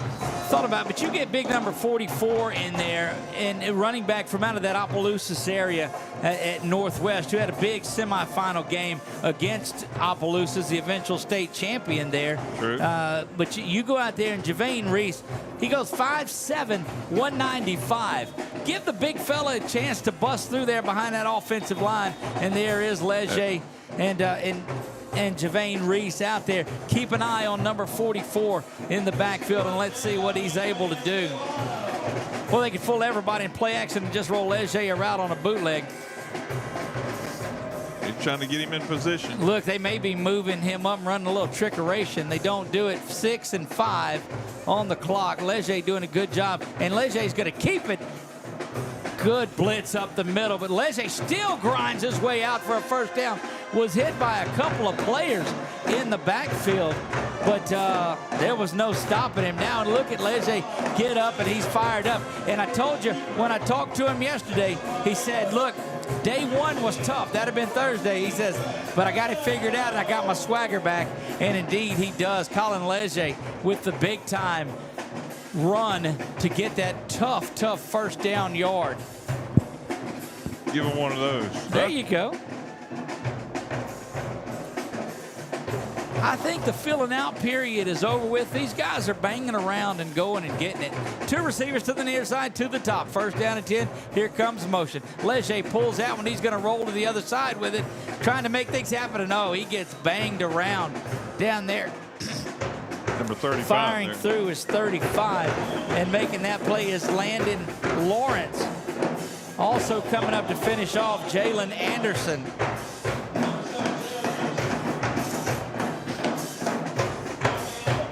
The West is in red. The East is ahead 7-0 in this one. Getting that updated on our scoreboard. Chuck's doing a lot of different work on there, so hang in there with it. But it is 7-0. East leads this one. And Doug, I don't know if you noticed, there's a band out here. Indeed they are. Right down in front of us. 2nd down and 10 from the 39-yard line. I'm sure those at home hear it as well. Here comes motion. Leger was looking for that. Now he's going to have to step up in the pocket. Flips it backwards. Ball's on the ground, and it's going to be picked up by the East now, and they're going to feed off of that 2nd turnover. See who picks that one up. Shaking up a little bit 97. when he does that, but that's 97 from the blue. That is Blair Russo out of Catholic of Baton Rouge. And Chuck, you and I talked about it earlier. Those guys out of Catholic of Baton Rouge just ran around at a different speed out there. They really did. We saw several players. And, of course, they play their home games here at Memorial Stadium. So the East now has 2 turnovers. One was at the 10-yard line, so it was deep. This would be considered deep had they not started a drive on the 10, and that was certainly deep. Yeah, definitely. Definitely. A lot of Netflix being watched in the stands tonight and all of those. Or maybe they're watching the game, and we just don't know what they're doing. Back to pass now, a little shoulder pump fake, being chased down, and there's that front 7 that we told you was doing work. But the offensive work that is being done, that we told you, was Tullis. I'm telling you, there's just a lot of grit. We said it would be the offense of this East team against the defense of that West team, and that would be the indicator.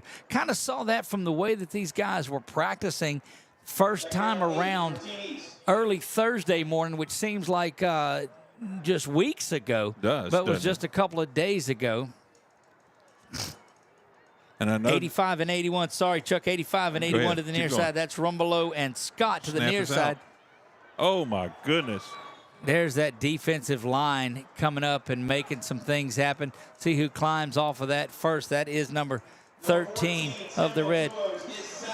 Nasir Hudson is there. Here's a replay of it, Doug. Just so now let's take a look so maybe we can see that just a little bit. Good switch on the camera work as you see.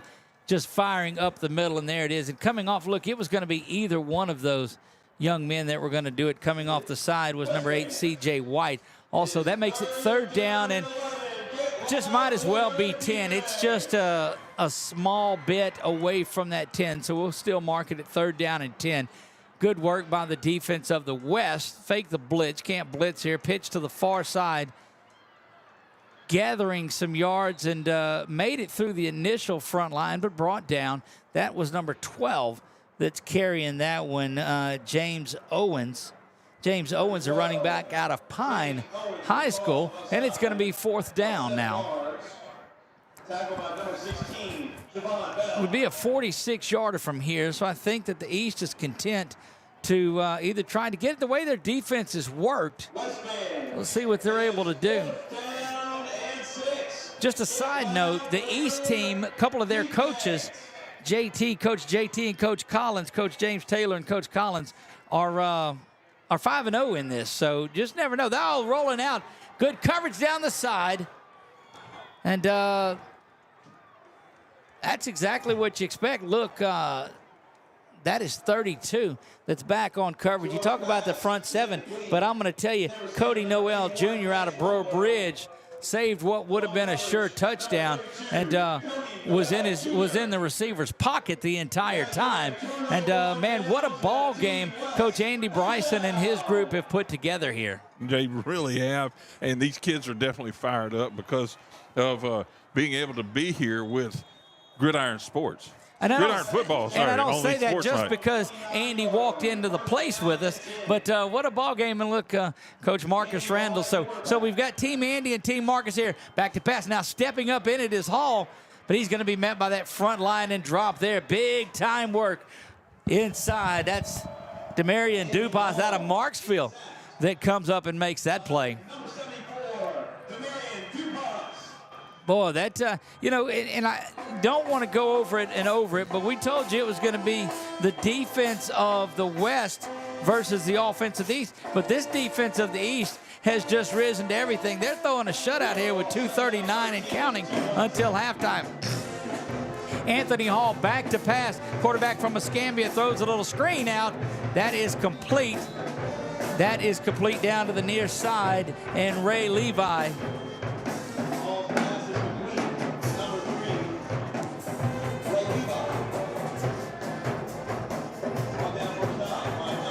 Correction, that is 3. That is Jarius Wright. Jarius Wright has that. Spread formation, 2 to the top, 2 to the near side. West trying to get this thing back together. Hall sets up the screen very well. It's going to be complete to the near side. Got some running room. Good blocking. Spun around. Going to be another first down. Clock will stop momentarily. Pass is complete to Kelby Hippolyte. And if you've heard the coaches talk about anybody, Hippolyte, let's go back to the BU Designs instant replay. Back to pass now is Hall. You'll see that screen set up. Had good pressure coming, but Hippolyte able to get that. Hits the circle button, spins around, gets a couple extra yards. And that'll be a first down. The West on the move. First down and 10 from the 45-yard line. Hall looks over the defense, checks his 2 receivers to the top. Back to pass, straight drop back. Here comes pressure, and that's where it was just a minute ago. And goodness gracious, I hope Hall didn't get hurt on that one because he looked like he landed kind of awkwardly Jalen Anderson out of Slidell just came down on him, and goodness, we'll have to look at that. That young man out of Escambia went down pretty hard, so we'll take it away from there. Don't like to show anybody that's been injured. We'll get out of that. Go back and look at it, and just on the play a little bit earlier, the same thing. Jalen Anderson had fought through and almost blew up the screen just a little bit. So while this is going on, that timeout's there just before half. Chuck, let's take that headset off and let's talk to Coach Andy about this just a little bit and see. Oh, we'll talk to Marcus. Let's get joined up in the booth by Team Marcus and Team Andy. And we've got Marcus Randall in here. And Coach, tell me about this game. Man, it's a great game. It's a great atmosphere out here, man. We seeing some big-time players making some big-time plays out here right now. Again, man, we got guys from all over that came ready to compete. Man, we saw them practice well all week long, and now we're getting to see the final product of it right now. Indeed we are. And some of the highlights that we've seen, these guys throw the ball, but Leger has came out, the quarterback that's down from Como, came in there, had a rough one on his first play. Talked to him yesterday, and he said, look, Thursday was tough on him on practice. It looked like the game was a step ahead of him. He says, but I got it figured out. And he's come out here and played his tail off tonight. You're just seeing a lot of different players make big plays. Right. And I've been knowing Leger for a while. You know, he went through a shoulder injury there a couple years back, and now you see him battling back. And then, I mean, he's a competitor, though, as you can see. He came out on, like you say, Thursday, early up in the practices, kind of struggled some, but I knew once the lights come on that he's a gamer. Indeed, he is. Saw Jacorian Norris had a pretty big hit. The young man from Tioga came up and put a good stop on. The running, we had Mason Warren with that interception down here, too. So guys are just making plays. And that's what you're looking to see when you have an All-American game like this with guys that's been the man, you know, in their respective programs. And when they come out here and, like you say, that they get a chance to shine, and man, their stands are packed with people, and you got scouts out here. So everybody's trying to make plays. You hear a lot of times that defenses generally have the edge when there's been a layoff from the regular season. Do you think that's what you're seeing out here tonight? Or is it just there's a lot of talent on the defensive side of the ball? Well, I think both defensive lines have some great players, and we saw that all week long, too, as well. Both coaches, as I was talking to them through the practices, both of them was, you know, kind of telling me the same thing. Well, Coach, they're not going to be able to stop our defensive line. Coach, they're not gonna be, and we kind of seeing that right now. And, you know, offense takes chemistry. So I'm looking to see more big plays made in the second half from the offensive side of the ball. Well, you see Anthony Hall getting back up and coming off. He's getting some help, but certainly glad to see that young man up and coming off of the field. He is one of those that came over from Escambia and in Pensacola with Coach Mike Bennett, who has been a mainstay in this for the last couple of years on there. Got a chance to talk to him a lot to me. Tell me what the connection means to you guys to have somebody like Coach Bennett continuing to pour into what you guys are doing. Well, when Coach Bennett came on a few years back, and he jumped in, and we built a great relationship with him. And I have a guy like that has the pedigree he has, that has the longevity that he have in high school sports and just sports just in general. You know, to have him on board, man, that's big time for us. Away from the game, you had the 7-on-7 on Thursday night. Gabe was there, Singleton was there, Chris Clark was there. A number of guys pouring into these young men. Football aside, we'll get back to that in just a second, real quick. Getting back, Colin Leger back in there. We'll get back to Coach Marcus in just a minute. Second down and 25 to go. Leger back to pass. He's going to do it with his legs, as he normally does. If he can get away, oh, no. Big-time work coming up from the far side of it, and that have to get twisted around here is number 11.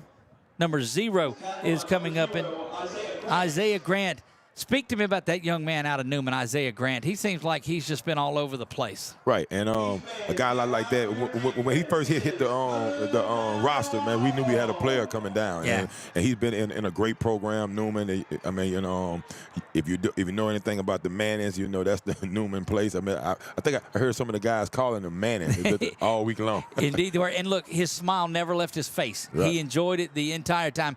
Dixon is back in there, the All-American running back out of Texas. Oh, here's pressure again, and goodness gracious. That's that defensive line. Yeah, that's Diego Spears out of Dutchtown coming up and making that. And look, all the talk was about that West defense. That East defense is maybe hurt a little bit of it. Oh, yeah.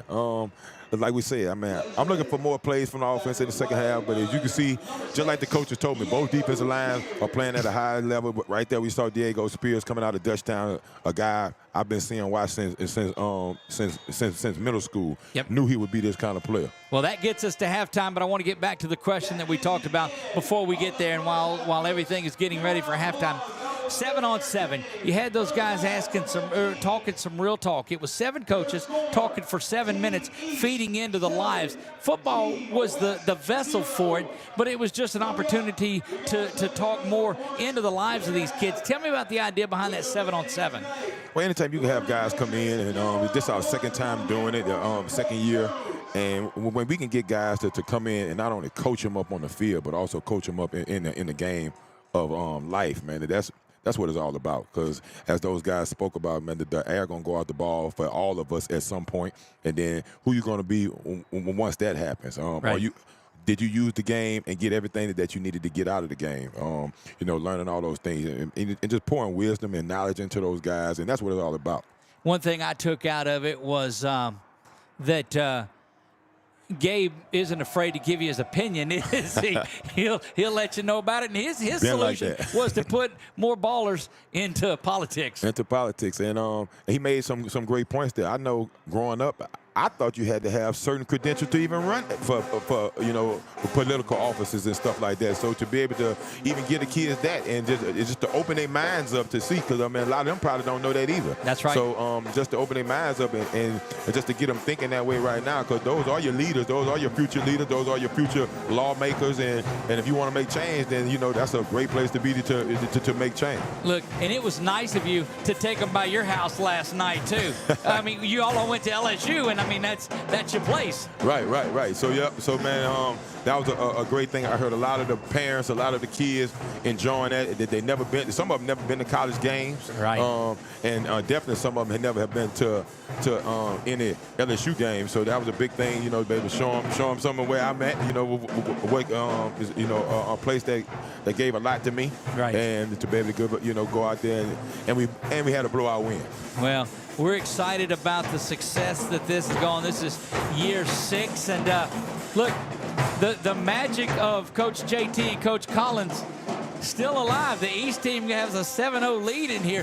What's Team Andy gonna do? I mean, I'm not saying that the draft might have been a little rigged for the West team, but come on. Well, when you see, you got to know what you're looking for when you talk about drafting. That's right. Yeah, so I knew it go, Andy watched a little more film than me, and he has, okay. And you need me? Okay. All right, yeah, they're going downstairs to look at things. So, if you need to go down there with him, we understand that, and we'll.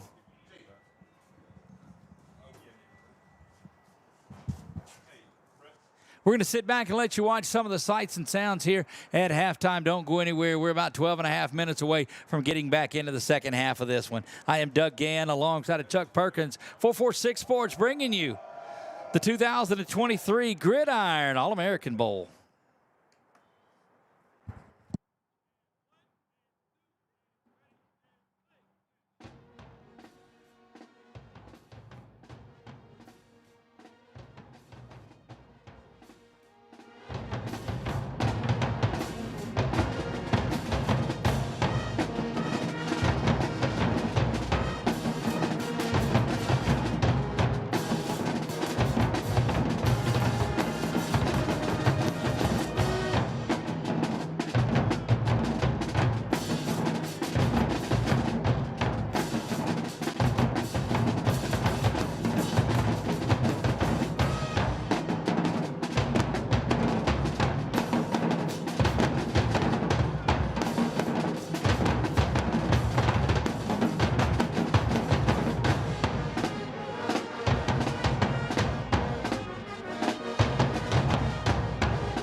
And back here after halftime, we go 2 minutes until things get kicked back off. Hopefully, as you're watching wherever you're at, you're not one of those people that give up on games at halftime. This is a great battle that we are watching, the East and the West going toe-to-toe in this one. You have seen some great plays. The interception by Mason Warren that led to one of the scores. That was actually the score that did it was down at the end. That 5 carries on the night for Braden George. He has the 1 touchdown and sprints to the corner, runs up the hill. You saw it, couldn't even tell there was a hill until we went down onto the other camera that was there. But man, Fairweather, come on now, stay in there, guys. This is going to be a spirited final 2 quarters of play, 2 15-minute quarters remaining in here. East team has the lead in this one, 7-0. East team trying to sweep today's ball games. The junior high middle school one was 24-14 win from the East squad in that one, and those 14 points came late in that one. It was some big plays by the middle schoolers. Davenport was the young man that was there. We'll check on Hall and see if we can get something on the young man, Anthony Hall, out of Escambia. But it looks like Colin Leger may go the distance now for that West team. Hall was hurt and won't speak to his injury at all. We just don't do that by any means. But hopefully that young man is back up and going, and certainly prayers to him. He was taken down hard by number 7, Jalen Anderson, but it was just a football play that was made on that sack. What does the West team have to do in this one? I think they just got to get back. Not a lot of stats to go over, as this has been a defensive-minded game, and we knew that we thought it would be like that. Chuck joins us up here in the booth, and Chuck, well, what do you see these offenses need to do here in the second half to get things turned around? The most absurd keys to the game that I ever heard and uttered out at one point in time. Well, I don't know if it was Nick, but somebody, I believe it was Billy. Okay. Score more points than the other team. Yeah, that was Billy, all right. So yeah, I mean, but what they are playing so hard, so fast. You can see offensively and defensively, they are quick. They have been well prepared because this is a defensive battle, but it is not a boring game. Now, you've had 2 turnovers in there committed by the West. I think they cleaned that up. That led to the 1 touchdown. It was 2 short fields that did it, and the West defense couldn't keep them out from the 10-yard line when that drive started right there. But watch for Colin Leger to get rolling and get into some momentum and get things going and try to lead this West team back there. I still think there's a little bit of defensive magic out of that group to happen. But Coach Chris Towery, we saw him talking to that offensive unit out there. He's coaching the offensive line in this year's game. Lot of football left in there, and goodness, nobody gets to give up at halftime on any of this. This is going to be a big one. XFL style rules. They'll line up 5 yards apart from each other in this one. I'm telling you, we've got 30 minutes left of what has been a magic week. And to tell you what, this battle of the bands, or the band that showed up tonight, has been rocking it. Yeah, they played nonstop in it. And they have put on a great show and sound phenomenal. Look like they're the band for the blue team, as they've got the blue uniforms on with the red trim. So that might be a little bit of it, too. This true. That very well could be. I'm trying to see where they're lining East, up here. So by way of deferring in the first half, will spin around, and they will be set to receive Sean Heineke Prevost out of Heights High School in Houston, Texas. He's a 6'2", 170-pound senior kicker, is set to get things going here, and he will kick back deep to receive for the blue. That is Zerick Jones out of Gina High School. Coach Rohrer would be proud of his young man, Zerick Jones, that is back there. A couple of 1,000 yards rushing for that young man. And just love the XFL style. That kick from Heineke Prevost is up there. Zerick Jones has it at the 5, and the two teams will come together kind of like a joust. There goes Jones. Oh, he's tripped up. Good stop defensively by the red team's number 12, Jalil Matthews, Terrebonne High School defensive back. You know, I'm not too opposed to schools going to that XFL style of play right there. I wonder just how many, you know, not just penalties more so, but more so for injuries that it actually saves, like you mentioned earlier. I do like it. Bo Perez back in there. He played the first quarter. They were rotated every 2 series. We talked and spent some time with Coach C.J. Maiden. He's a longtime coach in this area and actually played at the Naval Academy, was recruited by Admiral Belichick. Yes, Belichick. That is Bill's dad. There's a pass over the top from Perez, trying to shoot for it, and that's going to be a pass interference. And what did we tell you in high school rules? If they're not going to spot foul it, if you beat, tackle them. That's right.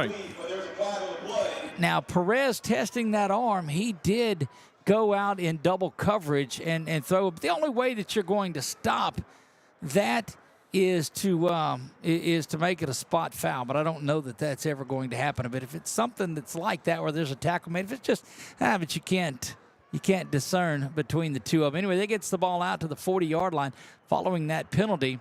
So Perez showing off an arm that didn't get displayed very much during the season as the folks at Jesuit ran that football and ran it well. Don't get me wrong, but you're really seeing arm on that young man.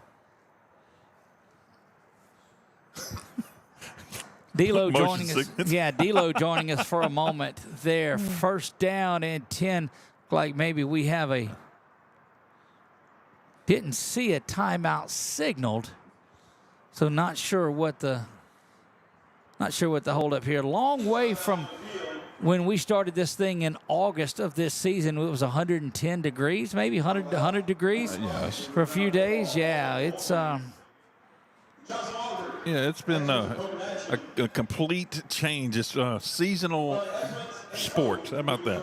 Yeah, indeed it is. Playing football in December. The last weekend of December, last weekend of 2023. 24 just right around the corner. Again, the Johnson Law Group has been so big and so beneficial in helping the Gridiron football. JLGlegal.com. Check them out if you need anything. That help is there. And so now we understand why the delay is on the field. Why is it? They're hanging out because they brought the stretcher out, and while it's on the field, they're not going to take an opportunity to run that. They're going to take young man that was injured in and get him checked out a little bit and see what's going on there. And so until that portion of it is cleaned up or cleared up rather, they're going to do that. So due to just all the rules that you have, everything that goes on, we won't speak to anything that is going on, but our thoughts and prayers with that young man, as he did go down pretty hard on that one. And keep him in your prayers, please, from wherever you're watching from. Yep, absolutely. Now they'll get back once that's got set up and going. First down and 10 from the 40, back to action. Bo Perez in there, fresh off of that pass interference penalty. Handoff goes right up the middle. Good piece of running there. We'll see who carried that one. That is Singleton, number 15, that has that Javari. Leday comes up for that West team defense. Now, this is where the West team's got to come out. If you're Bo Perez and that offensive unit here, now you've got to continue just to grind and go down.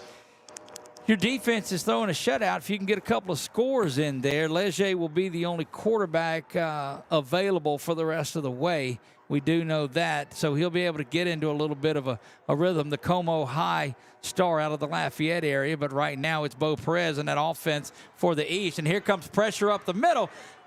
Good work in the backfield, and they're going to bring Perez down, and that is a big play. Number 25, Tyler Knighton, defensive line out of Scotlandville. Perez is set for a big loss by number 25, Tyler Knighton. Tyler Knighton says, "Hold on a minute. Let's get that yardage back on here. 3rd down and 10 now, back to what is the original line of scrimmage. East has the lead in this one, 7-0. That was a 3-yard plunge by Braden George. That West defense trying to hold on here. Getting a look at some of the others that are in there now. See across the line, number 99, Braylon Dusang is in there. He's at that nose tackle spot. Pressure up the middle, coming in. Perez feeling it. He's rolling. He's letting that arm fly and coming up and making a big-time play. There was number 45. That is Alex Simon out of Como. Peabody's DePass was the intended receiver. As you see that pressure come up, and that was not from necessarily defensive, but it knocked the offensive lineman back in. But that's a good job by Simon out of Como to come up and do that. This is where the touchdown kind of originated. It was on a punt earlier that was an ill-timed pickup that Botley was able to fall on around the 10-yard line. That is the most spread out punt team that I have seen. Smith back there again, deep to receive. He's got a couple others with him. That kick is high and don't believe it's going to be returnable. But, yeah, they'll come up and get it. Trying to get something happening there. Now 35 out to the 40. Just a step away from breaking something. But that was good work by number 34, Gabriel Leslie out of Rose Pine. Those Rose Pine guys have really been playing some ball tonight. They have showed up and showed out. First down and 10. Colin Leger and that group. Again, we told you that Leger will go the rest of the way. He has the big running back in there with him, Caden Dixon, flanked off to his right. And we really haven't seen Dixon get out and do anything tonight. A couple of 1,000 yards the last 2 seasons for him. Committed to Northern Arizona, where he'll go play his ball up around that Sedona area. Snap is back. Dixon's going to have a chance at it up the middle, but that in front 4, front 7, front 11, if you will. Everybody in on that one for the East squad. They're saying they came out of there with the ball, but the whistle was blown. Yeah. Yeah, the ball came out about 5 yards past the original line of scrimmage. Forward progress got him up to the original line of scrimmage, and in fact, they'll give him now just the nose of the football over there, so negligible amount on the gain. Amirion Mingo in the slot now. Leger has it. Play action. Going to the slot. That ball is caught in traffic. What a big-time play there. And that was Amirion Mingo out of Alexandria. Took his team. And watch my Mingo go up. And we've seen him do this from Ty Feaster a number of times. That stop was made by number 20, Dante Botley. He's the one that recovered the fumble earlier. Boy, you get Mingo in the slot, and he's going to go up and make a catch. Leger this time keeps it. He's trying to get out to the outside, use those legs, dives forward for a first down. And that's the kind of rhythm that we told you we thought that he would be able to go into. And I tell you that because sometimes when you're rotating folks in and out of there, you might go over to the sideline and get tight. You might, no telling what could happen. But, boy, you look down on that line of scrimmage. Now we'll do the change for Team West. Might be a little too tight on that shot. Yeah. We'll adjust that and pull back out of that one. 11-10. Tell if he needed to blow his nose or not almost. 4 minutes into this one, 1st down and 10 across the midfield line. Go the West. Leger pointing out and sending a man in motion now, looking at the screen. Leger's going to step up, but he steps right into the hands of the big interior line. And we'll get an idea on who that is. Looks like helmet's gonna come off, so he's gonna have to go. That was Diego Spears. Jalen Anderson's helmet comes off, and so he's got to come out. But another 5-yard loss. I guess that's one way to get your moment. Right.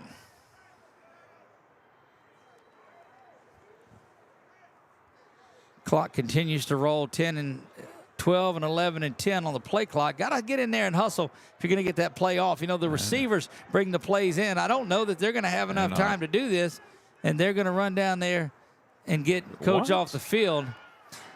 Leger steps in there, and he's brought down again, and that is just back-to-back plays by number 6. And I'm telling you what, Diego Spears is making a name for himself when it comes to that defensive line. That defensive line is really coming after you. You're going to have to go back and work that slot, work that quick pass, and let these speedy receivers, because we've not seen any of them get out and get going. Running back that's back there with him is Jacoby Jefferson. Jefferson in the backfield with Leger. 3rd down and 13. Snap is back. Leger's got it. He's trying to go down the field. Throws that out. Coming up and making a play. He was looking for Mingo, and guess who? Players rolling around over there. That's Norris. Yeah. Over there and Jacorian Norris on Mingo. Yeah, look, that's what we tried to tell people. Jacorian is that dude. Try to play some field position now. You're doing everything you need to do if you're the East team. You're surviving and holding off and letting your defense go out there and work. And I don't know that anybody really predicted a 7-0 game in this one. Rumbelow is deep to receive. And, boy, this is just as interesting as it comes here. Going to be a catch interference is what it should be. If not, East team recovers that. But boy, that was dangerous. very dangerous. He's all up in his face mask there. You saw Hodges Brown just fire off the line and go down to cover that kick, and was right in the wheelhouse of the return man. We'll see Perez for his second series. Remember, I told you Perez went the first quarter. Tullis went the second, and they'll rotate every couple of series. Was able to talk to C.J. Maiden a lot this week. He is a head coach for Team Marcus. There's our field camera right down the... Boy, he is right down the line. He's the one they check it with to see if he's offsides or not. Yeah.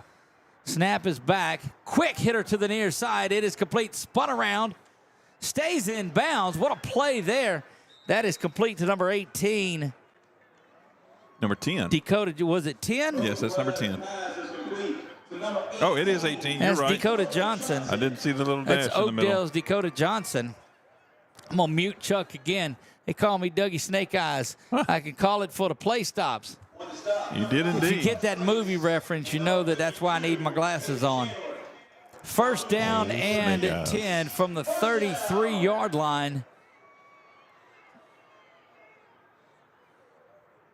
Two receivers to the top, two to the near side. Snap is back. Quick throw from the Jesuit right-hander, and it is down and complete, but dropped and right at the line of scrimmage. 21 come out of there with it. Not with it, but part of that tackling frenzy in 16. Well, just like a hockey line change now there from the West team defense, as they are trying to rotate as many players as they can and stay fresh. 8 minutes to go here in the third quarter. This is a one-score game, 7-0.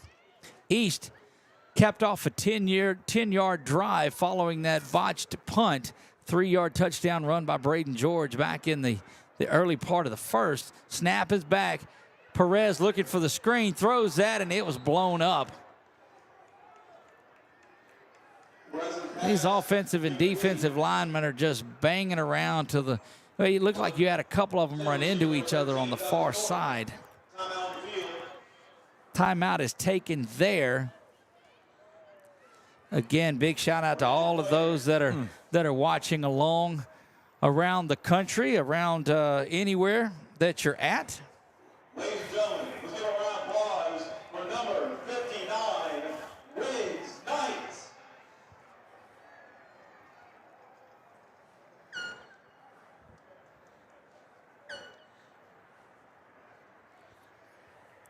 Been a great week out here again. Had an opportunity just to visit with so many young men. Lawrence Rivers, of course, we told you about him. He is a linebacker out of Chiefland High School in Chiefland, Florida.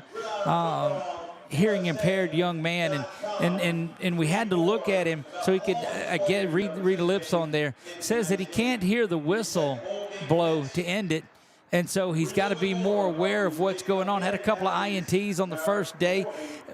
As good of a football player as he is, just a better young man. Yes. Yeah. Oh, and he just you can see the happiness in his face, and it's not because of all the great smiles, because he does have them, but you can just see there's joy in his whole demeanor, everything about him.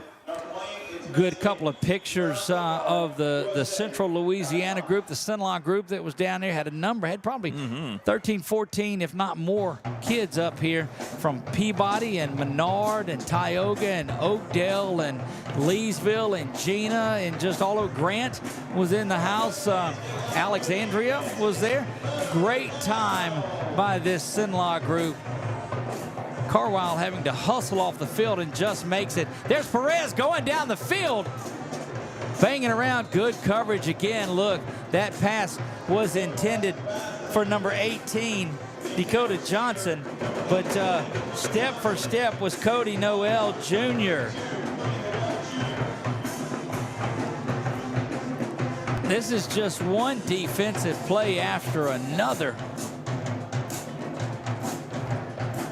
We had a moment to speak with Marcus Randall beforehand at halftime, or at the tail end of the second. Was going to ask him what he thought of these defensive games, and was able to catch him off the air. And he said, look, I'm all about the offense. I said, well, you would be, QB. I know you would be. Marcus Randall works here. He's the head coach of Woodlawn. He is the originator of the Bluegrass Miracle that beat Kentucky. Three guys back deep to return this one.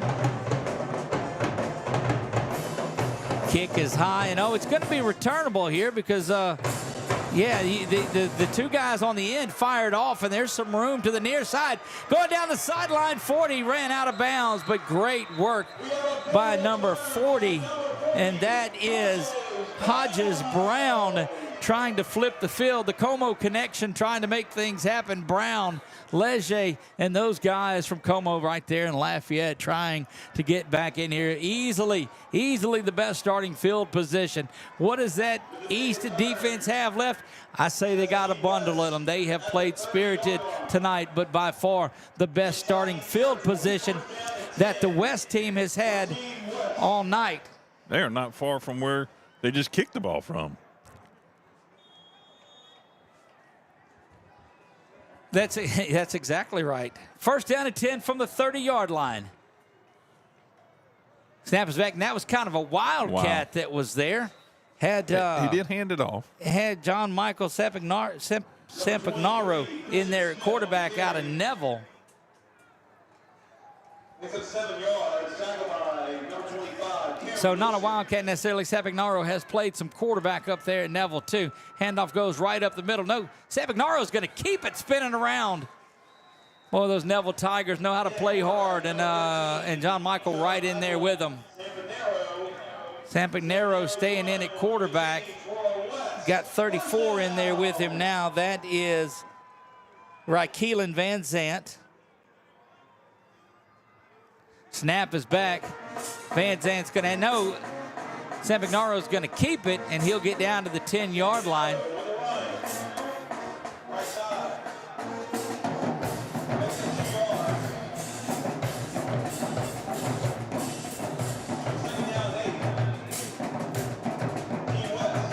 Our buddy Nick sitting back home giving us some tips, and glad that he is watching back home. What can I do to improve, Nick? Sapignaro, handoff up the middle. That is the big man, and he's rumbling and bumbling, trying to get down. They're marking him into the end zone. Touchdown for the red team. Javane Reese out of Northwest does what Javane Reese does, and that's just run the football with power and get in there out of Northwest. Looking for the equalizing extra point here.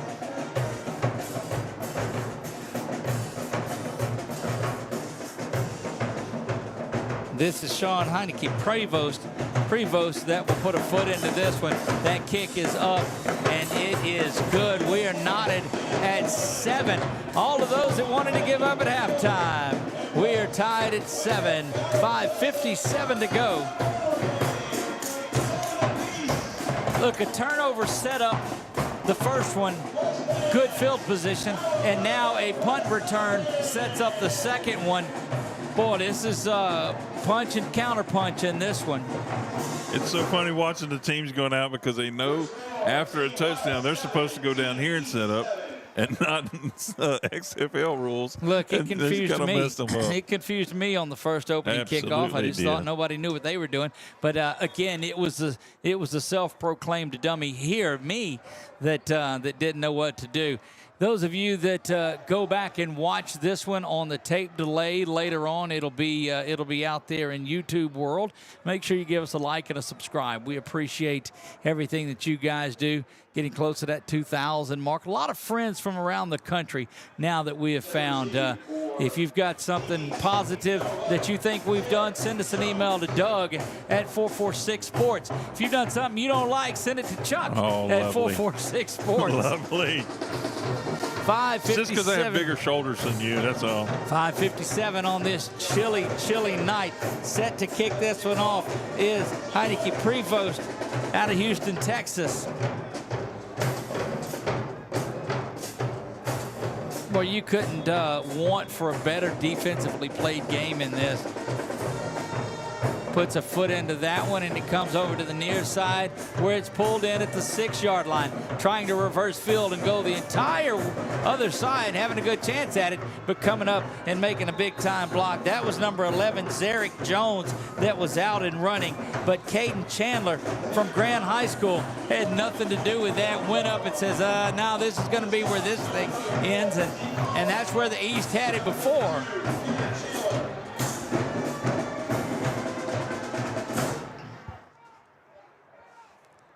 What is it, about 7 o'clock, Chuck? Something like that. Something like that. Somewhere it is. Right? Boy, you look forward to this game starting about January the 2nd or 3rd for the next year. We'll go home and decompress a little bit from this. It has been an amazing week of football. I've had a great time coming up. Christmas, of course, right up the week. That last drive, 4 plays, 30 yards. The touchdown run was by number 44, Javane Reese. Appreciate my man Nick Magnano statting that one for us. All because they had good camera work, apparently. All because handoff goes up the middle, trying to break free, running around and not stopping. And that is a great run by Braden George. Braden George trying to grab onto offensive MVP honors. He has the touchdown and now has about 40 yards rushing.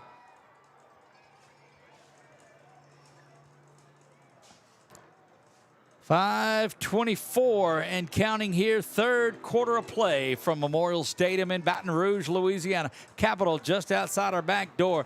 There's George again. Shifty little move. Cuts right, cuts left, and goes up the middle and is going to get 6 yards on the carry. Swapping places is Hutch Grace and Zeke Carwile. Number 13, Nasir Hudson, and number 51, Macardius Boatwright. Lacardius Boatwright in there now on that one. Back at safety for the red team is Tadarius Wright. red team Should there. be Tullis in there at quarterback now, as it's the third series for the East. Go ahead, Chuck. Yeah, I was going to say, they're getting right up at the line because the huddle's so close, trying to hear that play coming in. Toss to the near side.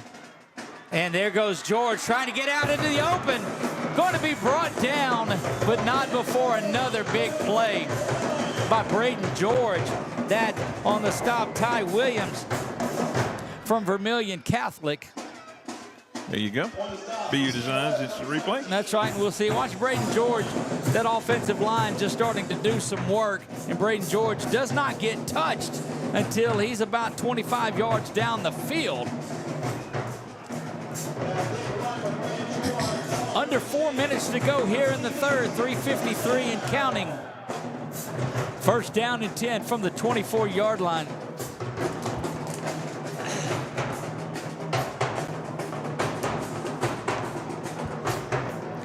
First down and 10, 24-yard line goes to East, and a timeout has been taken. Again, big thanks out to Ultimate Apparel. They supply all the uniforms that are out here, and that's been a long-time partnership. Those guys are doing a great job, and it's always great to see them when they get up here. Johnson Law Group, jlglawgroup.com, JLG. Anyway, I'm going to butcher it some more, so I'll hold off on it. But anyway, Johnson Law Group, big supporters of Gridiron football as well.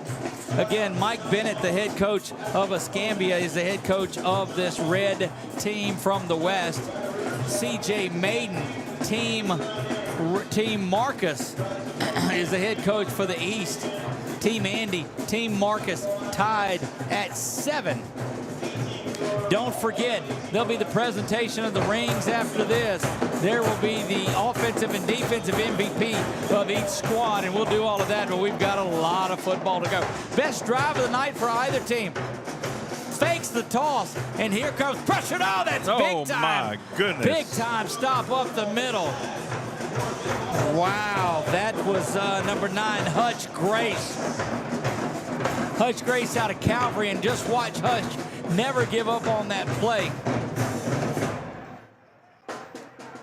Fakes the toss, and then you just watch Tullis sneak out of it, but there's Hutch Grace to finish him off.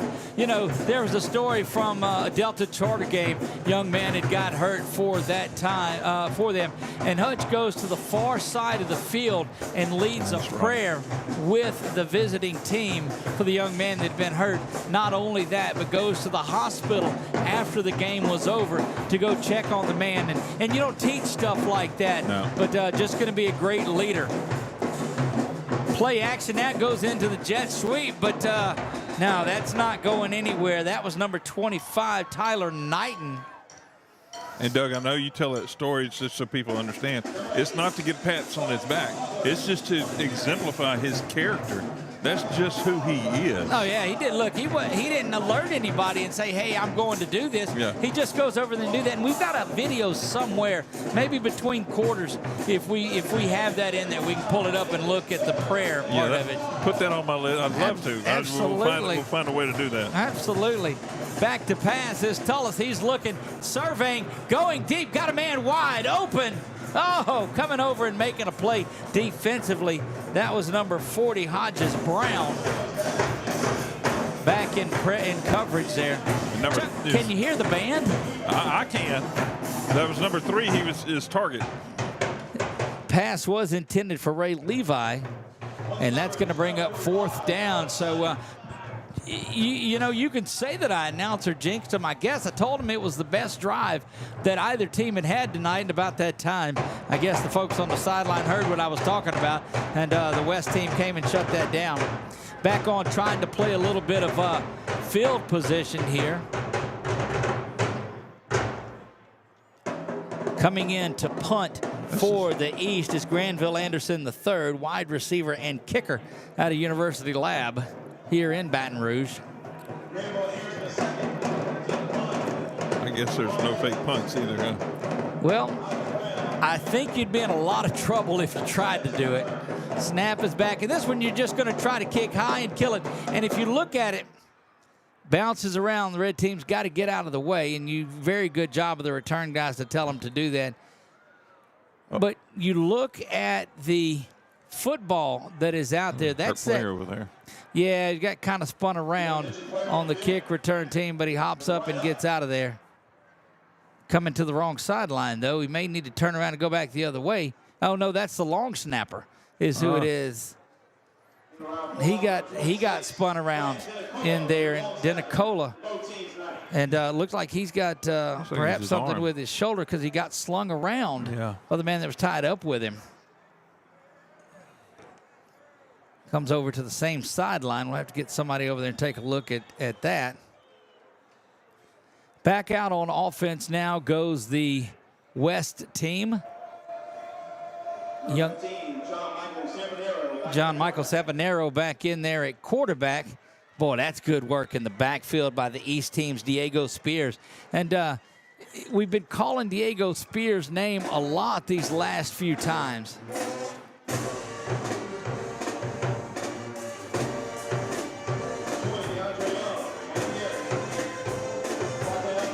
And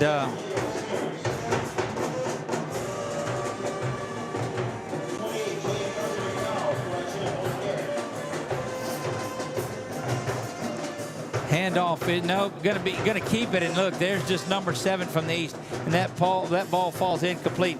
But between number 6 Diego Spears and number 7 Jalen Anderson, just as solid defensively as you'll find. 3rd down and 11.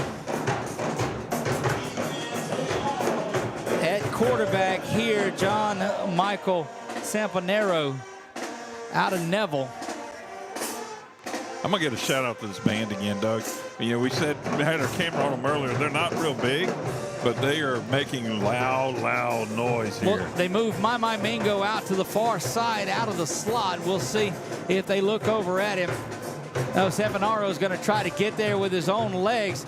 He's hung on to before he's finished off. Great work by Peyton McFarland. Coming up, finishing the deal is Caden Taylor.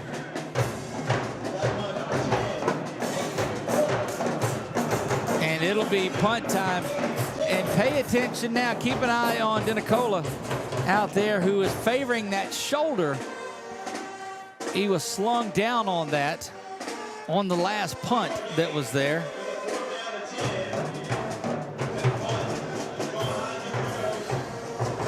He's a long snapper, right? Indeed he is. For both teams, because he's the only one that's out here. Snap is back, and it's perfect. Still going down, trying to cover that. Fair catch called for and made out at the 42-yard line. And 15 seconds to go here. 15 minutes and 15 seconds to go, dare I say, in regulation. Why did you do that? Right? Why? 7 apiece. Look, this is one of those that you just really want to see continue to go. This has been a lot of fun here tonight. This will wrap up bowl week for us, 2023. 41-yard line is where the East will take over. Doug Gann alongside of Chuck Perkins. Brett Stallsby down on the field with the huddle cam, I guess you will. He's in there so close to it. Snap is back. Tullis has it. Hand off to the near side. And there goes Braden George. Braden George is just really getting things going. Finally brought down by number 32, Cody Neal Jr. Braden George has got to be nearing 100 yards on the night. We'll get an idea from Nick back home. He had 10 yards on the play. And now we'll move the chains for a Team East. 10-yard, and that's going to end things for the third quarter of play. Chuck, somewhere we might have that little video that we talked about. Yeah. Did we load that in there somewhere? I haven't. As we get off of the Brett cam. There you go. Sorry about that. That's quite all right. That's the D-Lo. D-Lo. That was the one that we got in a text message, right? Yes, I believe so. The question is how to get it in here real quick. Oh, well, thought we had it in there. If not, that's all right. We'll have that cut up and put in there.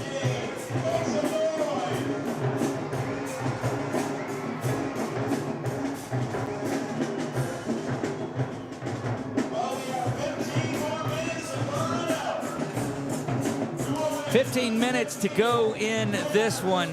And what a brawl this has been. These two teams' defenses are just going after each other. Won't be able to have it in there, but we'll get it posted on our site before the weekend is out. That we know that we'll be able to do. Again, we are starting to develop who might be offensive players of the game. Defensive player of the game is just so wide open. You know, the interception was good. Yep, interception was really good. The defensive line and the linebackers crushing through and making sacks has been good. Snap is back, rolling to the near side is Bo Perez. He zings that ball down the middle and getting up and going, and now it's picked off. That is, let's 10.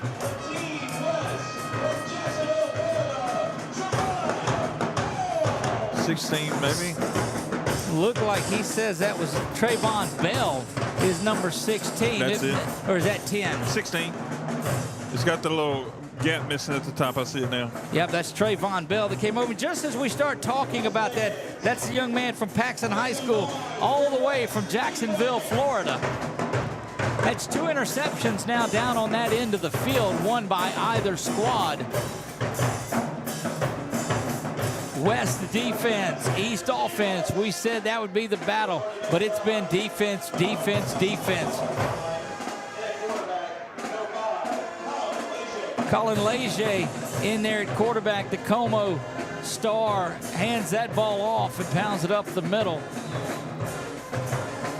Leger did it with his legs back in the first, and they're starting to rotate in some of the running backs now with these plays. That is DeAndre Young out of Delhi Charter that comes in there and delivers the play. You're also seeing big Caden Dixon. Well, you have not seen Dixon get on track in this one.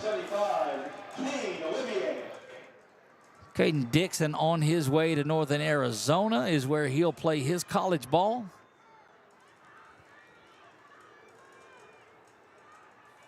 Snap is back to Leger. There's Dixon.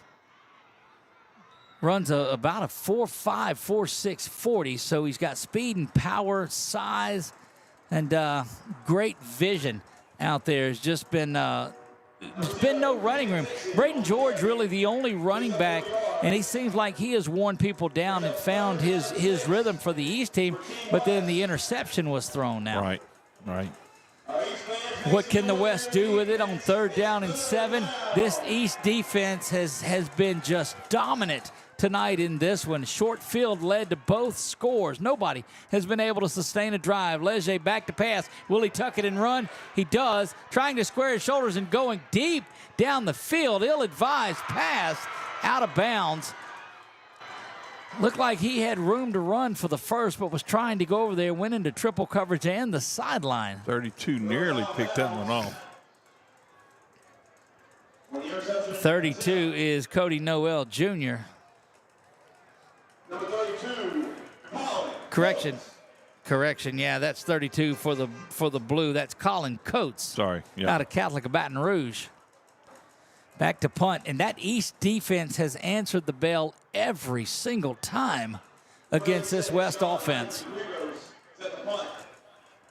The one short field touchdown, 30 yards was the West, 10 yards was the East.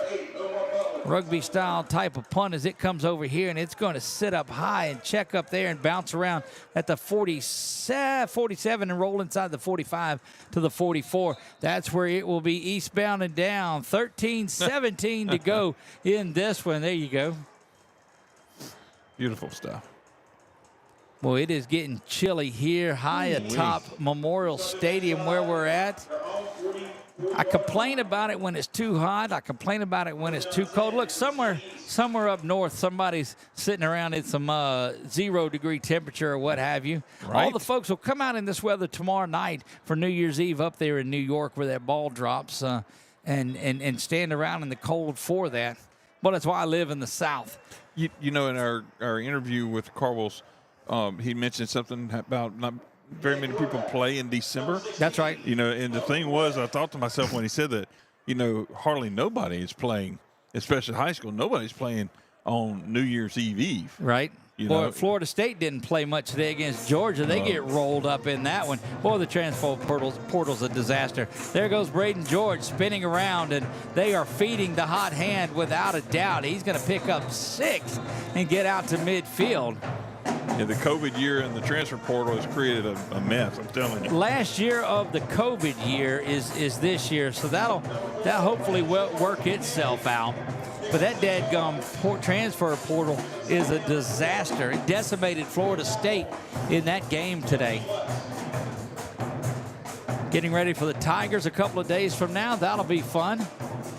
12:41 remaining in this one. A lot of football to go. 2nd down and 4 from midfield. Snap is back to Perez. Overthrows a receiver nearly backwards, but about a yard forward.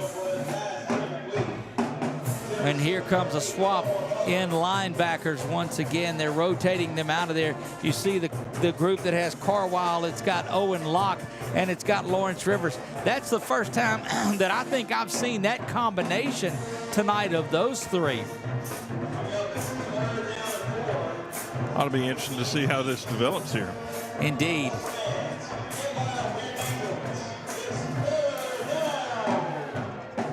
Third and 4, it looks like. It is 3rd down and 4.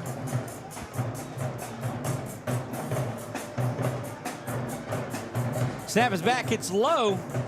And that's just George. Ball's on the ground. Ball is out.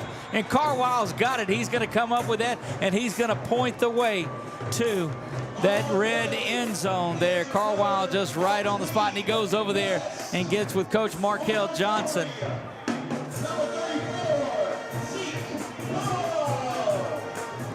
Almost on cue talking about the young man. That's right. And look, I'm telling you, you see the fire and the spunk that young man has. Goes over and gives Andy Bryson a hug for that one.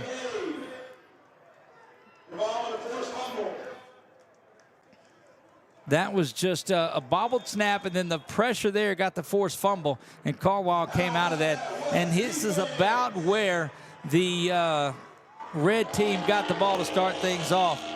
So that is Sampanaro in there at quarterback, the young man out of West Monroe, or Neville, excuse all of the, oh my gosh, I'm gonna get run out of anywhere for saying that. Out of the west side of Monroe is what I meant.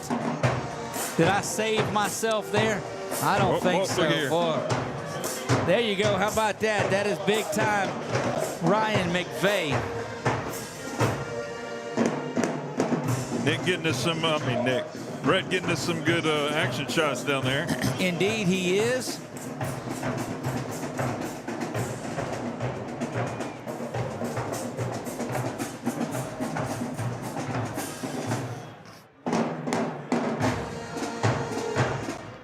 Snap is back now. Leger's there letting this one fly. Looking for a man's got it complete down inside the 5. They'll mark him on the 5-yard line. That is Jarius Wright. Hustling down. Leger chases him down there all the way, and they'll get settled in. There's your instant replay real quick if we get a chance Watch to. this as they're hurrying down as the red team. We might have to come back to that one, Chuck, as they get their way up to the line of scrimmage. Leger pointing some things out, but look, that ball put right on the money, 1 foot down, and that's all you need. High school and college either way. Here comes Sapanaro's got this one in. He's the running quarterback. He just gets banged around in the middle.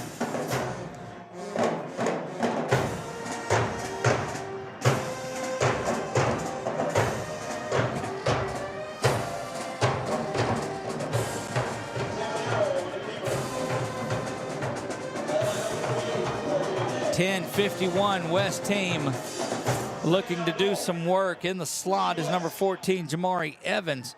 You got the very mobile Saponaro in there at quarterback. See if that is Javane Reese. He scored already for the West team. Boy, gets quiet when the band shuts down. They're going to run the option to the near side. Saponaro gets turned around and chased down, and he goes down. Goodness. And that's big-time work there. Number 6, once again, for the East. Who else? Diego Spears.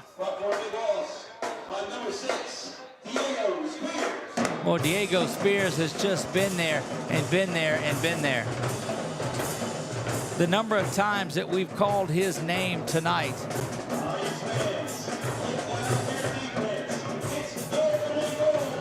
Third down and goal all the way back following that big sack. Got to be careful not to get out of field goal range here. There's, oh, look at the pass. Backside pressure is brought down. And there is a sack by number 7. That is Jalen Anderson. Things got a little chippy there at the end. Also there, number 75 was Kane Olivier. Kane Olivier coming on the backside and helping out with that. And we will have our first opportunity at a field goal attempt for the red team. That is Sean Heineke-Prevost in there. Out of the hold of number 88, Jaden Saunier. This will be a 35-yard field goal attempt from the right hash to take the lead for the West. Snap down, kick is up, drifting left, and it's no good, just off to the left.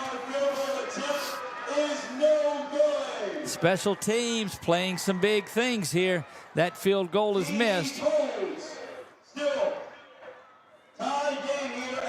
Nice. Wow. I mean, might as well go ahead and give it a shot, too, because field position-wise, you know, they'll get ball there from the 20 now. Yep. Yeah, but a 35-yarder, you've got to, you know, you think that he's made some of those in his career without a doubt. He's upset with himself, you know, that just didn't hit it. And he might have had a little bit too much time because it's not live. You don't rush it. Right. And that might have thrown him off just a little bit.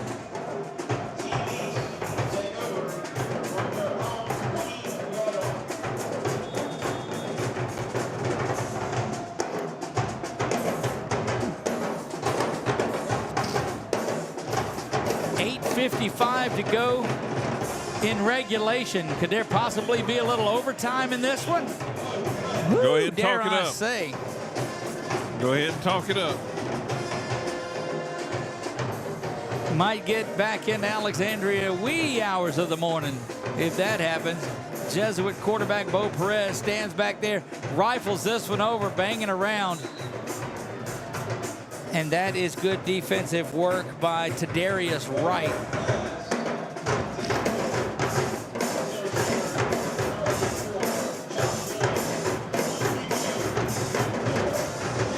Sounded like you said Josh Lloyd was in on that one, too. He was the intended receiver. No? I don't see how that, I don't think so.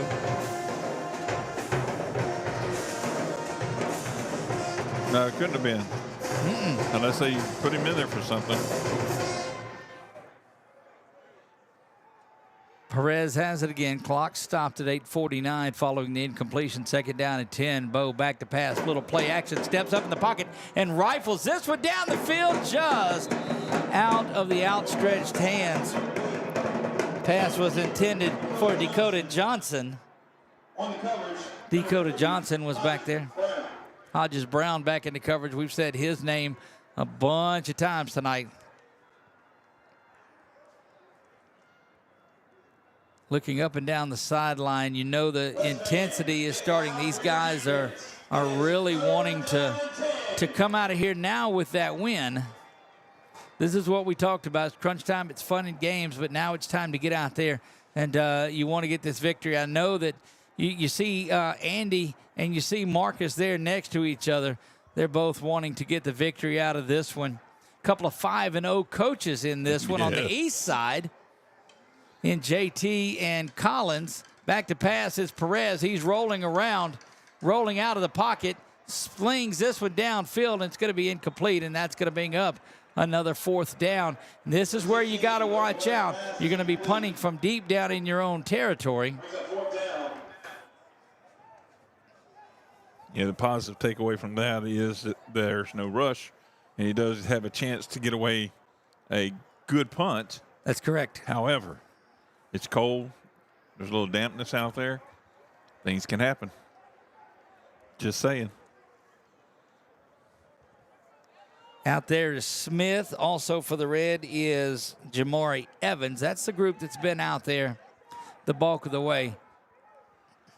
12 comes in, turns around, and goes back out. That is Jaleel Matthews. I think he did that the last time, too.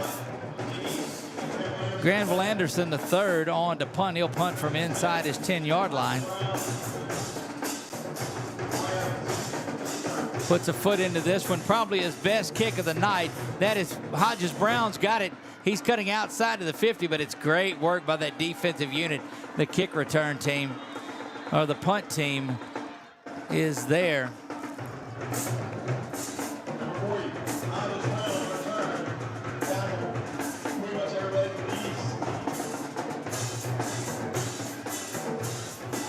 .824 to go in this one. West had a good shot at it, unable to get things going.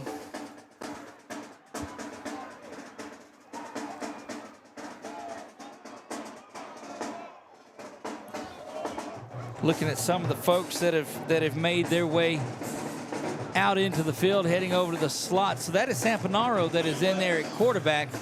Moving over to his left side, looks like it running back now is Jaden Gersey McDonald. So GMAC finding his way in there, now switches over to the left side. We know he plays wide receiver and running back. See what GMAC has for him. Unable to get that one in. They pull it out, throw the snap pass out to the near side, and that is complete to number 80, almost Chance Griffin.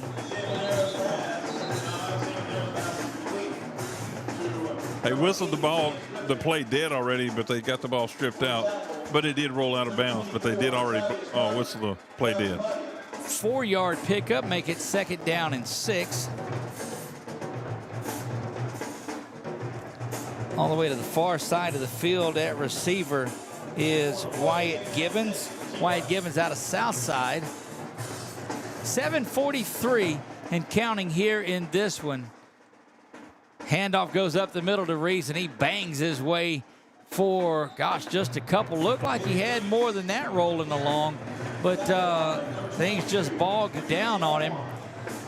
They'll give him 4, make it 2nd down, 3rd down and 2. 4-down territory if you're the Red team. I can tell you that. Nobody wants to come out of here with overtime. They're going out to try to win this thing. That East defense has got to buckle down. Stephanaro is just going to run a quick dive. And he gets stuck and spun around. Goes down and pops right back up and says, look, let's go do this again. This is a physical sport. Let's go play football. And out like that, his Opelousas friend going out there and digging the sod out of his helmet. You got to leave it there and let the young man play. That's dirt. He's got to come off the field because of that, and that's going to get Leger back in there. 1st down and 10. They haven't changed the yard marker yet. Now they do.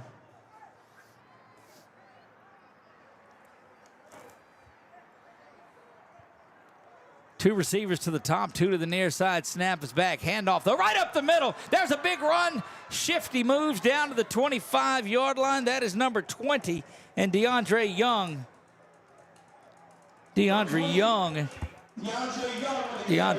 coming and getting that one again. Boy, you're just rotating some folks around now. You're seeing players in it. Mingo to the near side at receiver.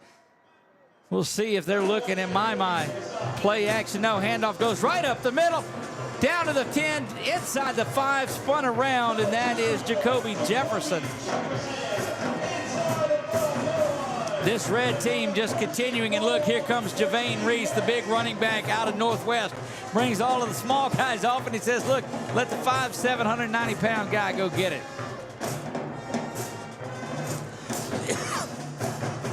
5:39. West looking for their first lead. Reese looking for his second touchdown. But that interior line says, hey, don't look here for it, buddy. You got 2 runs on us already. We're going to stop this one. Demarion Dupas out of Marksville, Louisiana. Big on that one. Demarion Dupas doing big work there in the middle of that defensive front, making Marksville proud of Oils Parish. Stand up and watch that big play. 5:08 and counting. Brother-in-law right there in the middle of it. Look who's right back in it, too, is Saponaro spinning around, trying to get into the end zone, banging around. He's going to be in. That's a touchdown for the West. Touchdown, John Michael Saponaro.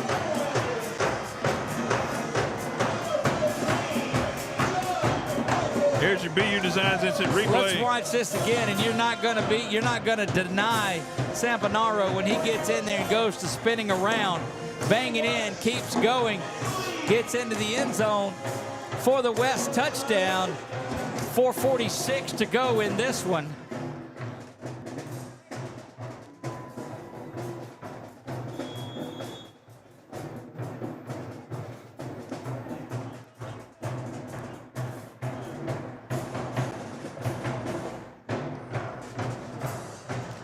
Extra point is up, and it splits the uprights, and it's good. 14-7 in this one. Again, what a drive here. It's just been John Michael Saponaro and Colin Leger changing up, throwing the ball around, doing what they needed. A bevy of running backs doing work for it. Man, this has been what a drive that has been. That East now ready to come back. We'll see if it's Tullis. We'll see if it is Perez.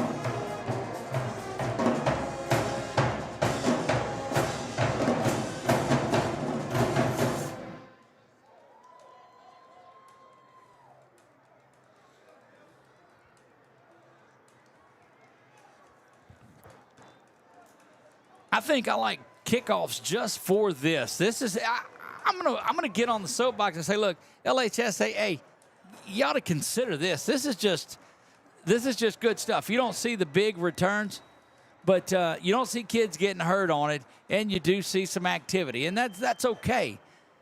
4:46 as the kickoff getting ready to come from Heineke Prevost, who added the extra point just moments ago.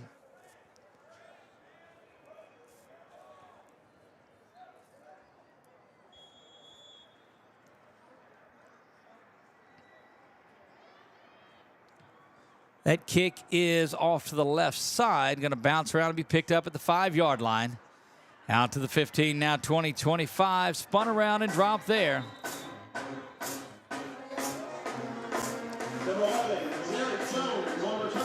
Zarek Jones out of Leesville runs that one back. Correction, Gina High School, somewhere the Giants fans are getting after me for that. Just remember, Giants fans, that was not the Tioga guy that said that. That's the Ash guy that said that.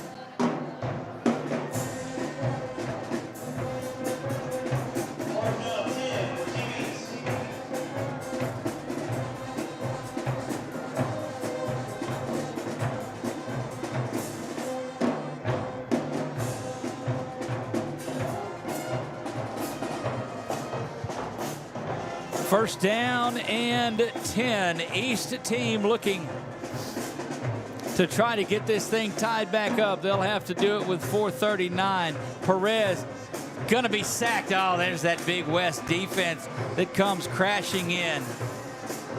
A lot of folks involved in that one. Back there was Travell Hamilton. We saw, goodness, just a host of guys come in there.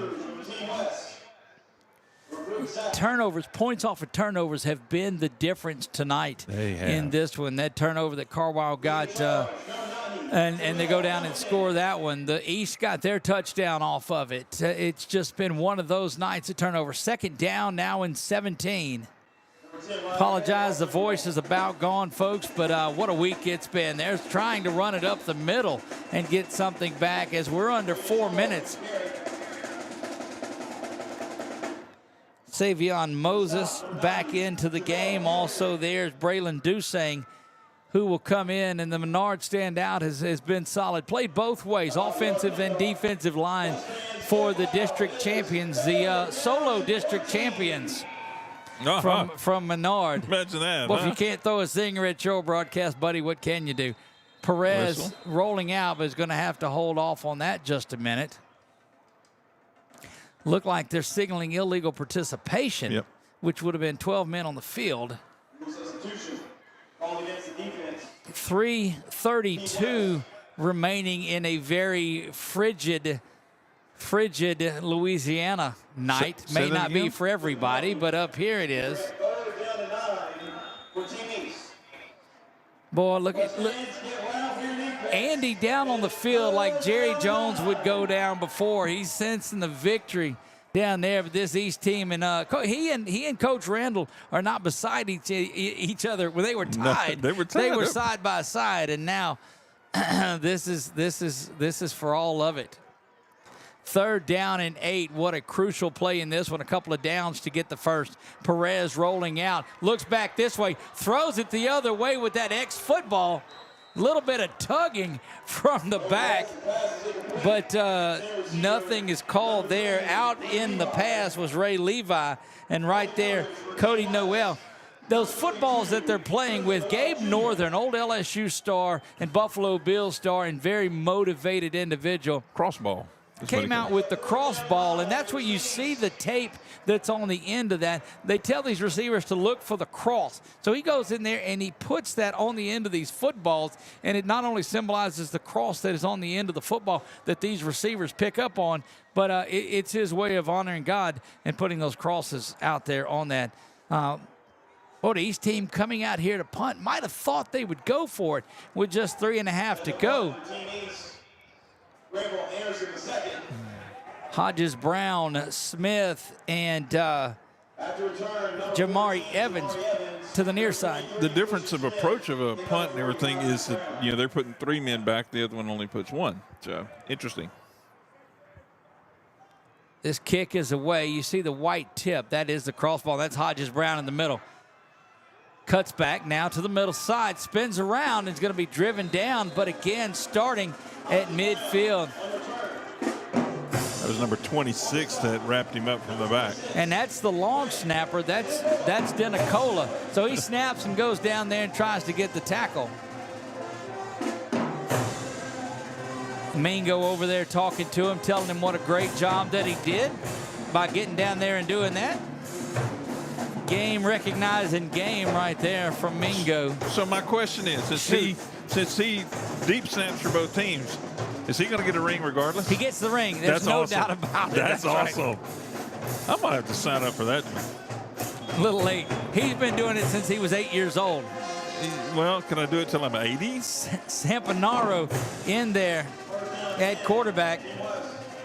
Handoff is there, but boy, the Big East team, and they'll start using. My goodness. Got to think they'll start using some timeouts. That is number 22 that just fired through there and made that play. Mackenzie Ardoin out of Northwest there in Opelousas. And through practice week, we saw that East team defense, how just on fire they were. Yep. And game time has not shunned them out or made them nervous at all.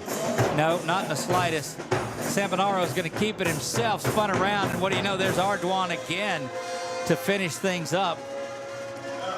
That's why they coach this and I don't. I'd have went for it, but that defense of the East is really rising to the occasion here.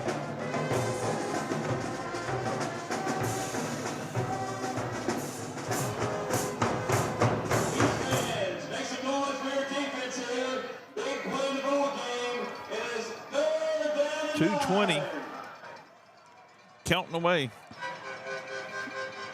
Yep, they'll try to take as much time off the clock as they can if they are the West team.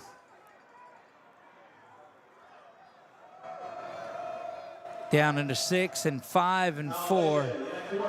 Leger just lets it run down as much as he can, and a timeout is taken.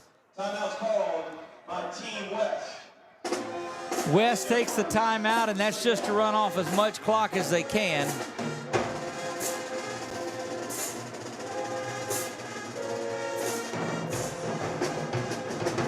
Well, what a night it has been. If the East can hold on right here, you see them talking about it right there. West has the lead in this one, 14-10. There's My Mingo off to the left. And the screen's starting to drop. I don't know if Brett's falling asleep down there on us. There we go. Got it swapped back over. He'll go back and watch that, and I'll get in trouble for it. But well, might have been chasing ants, picking flowers out of the grass. You got big Caden Dixon in there, running back. Also in there, running back is G-Mac, Jaden Guernsey McDonald in there, flanked off to the left at running back. Big size disparity between the two of them, but not in heart. 3rd down and 9. Leger, handoff to Dixon up the middle, and there's the guy that we've heard so much about. Dixon down. Stopped at the 37-yard line. Timeout called. It'll be 4th down. So do you go out and try to win it right here if you're the West? If you get the 1st down here, it's practically over for all intents and purposes.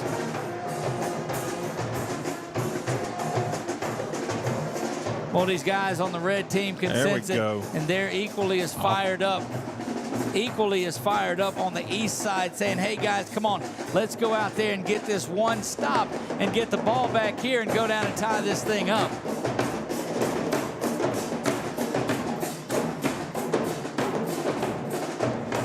.151, it says on the Memorial Stadium scoreboard off to our right. Doug Gann, Chuck Perkins, Brett Stalls be bringing you all the action. Nick Magnano back home statting this for us. I'm going to give you a shot of that. All the folks that came out here, braved the weather, all this nice cool air that we've got. Well, that's a great crowd. Nice crowd out here.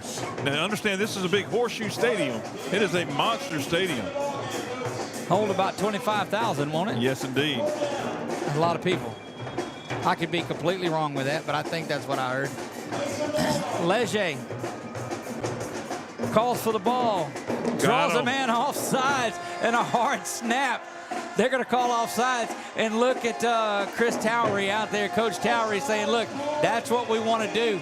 You go up there. Free first down. You go up there and stole that 1st down. A little bit of dancing out of that west side now. Wow. That was ingenious play right there. The hard count did it. No, my goodness, nobody feels worse. And you got a guy down with some cramps. I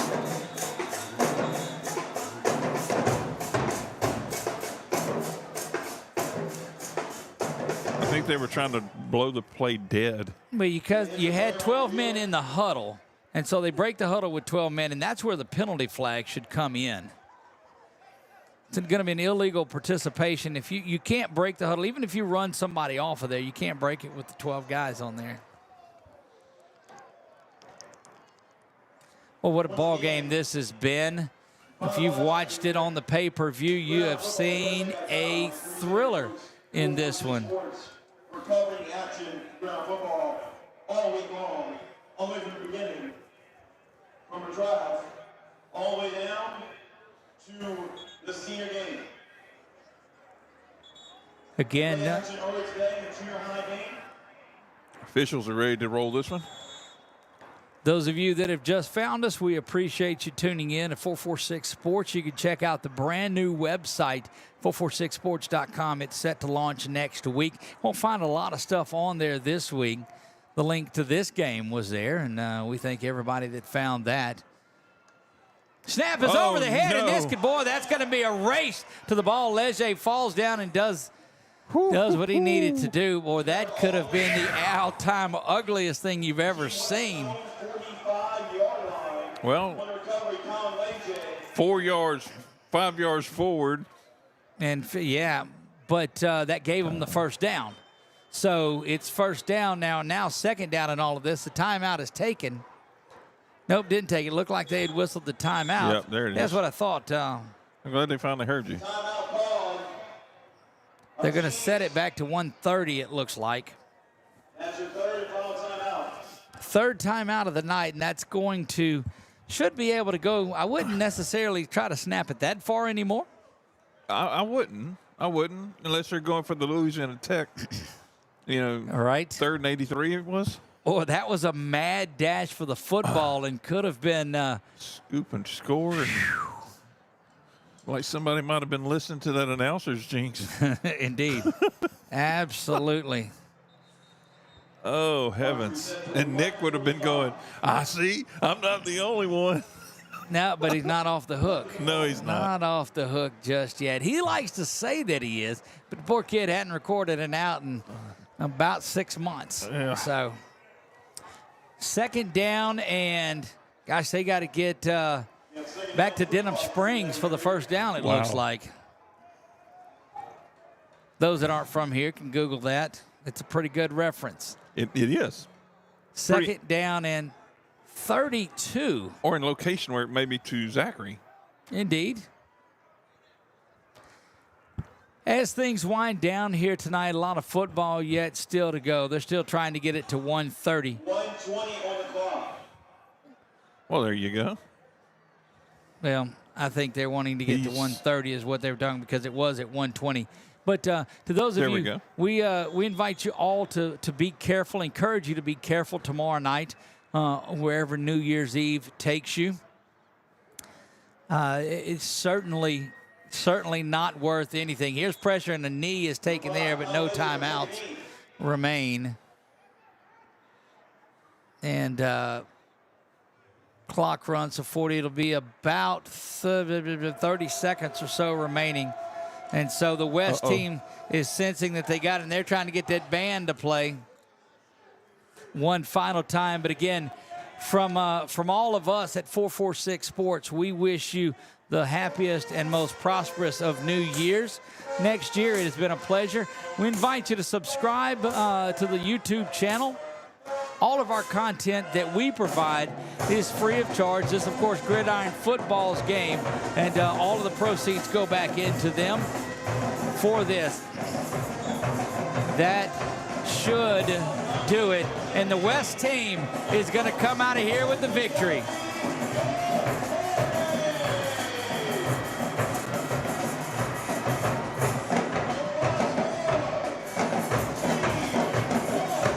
And pretty tacky of some of those on the red team going over there and putting up the ring finger, and I don't agree with that in the slightest.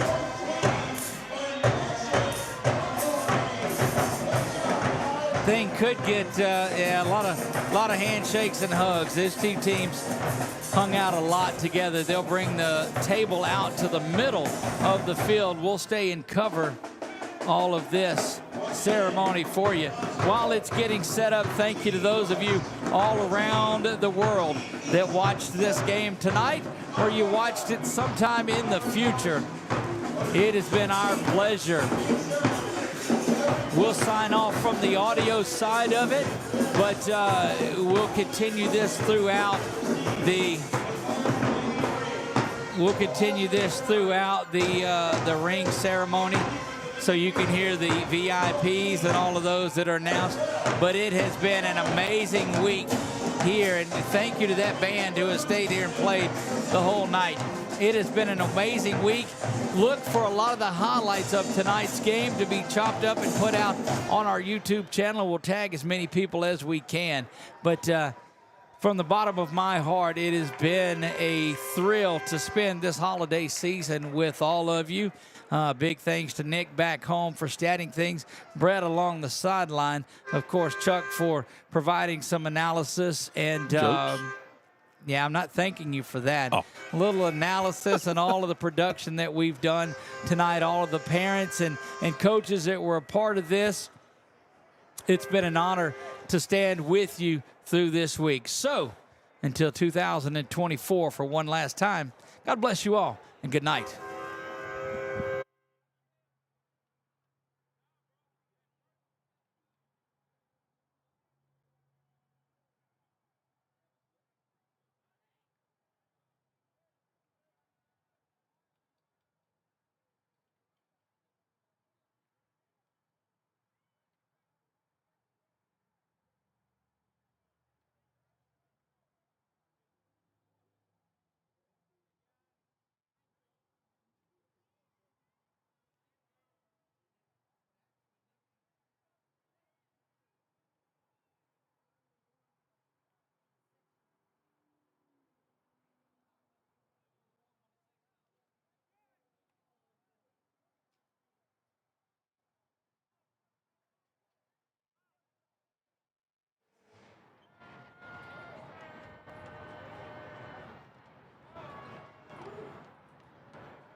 Both head coaches, CJ Maiden, Coach Mike Bennett, please report to the table as we start the ceremonies.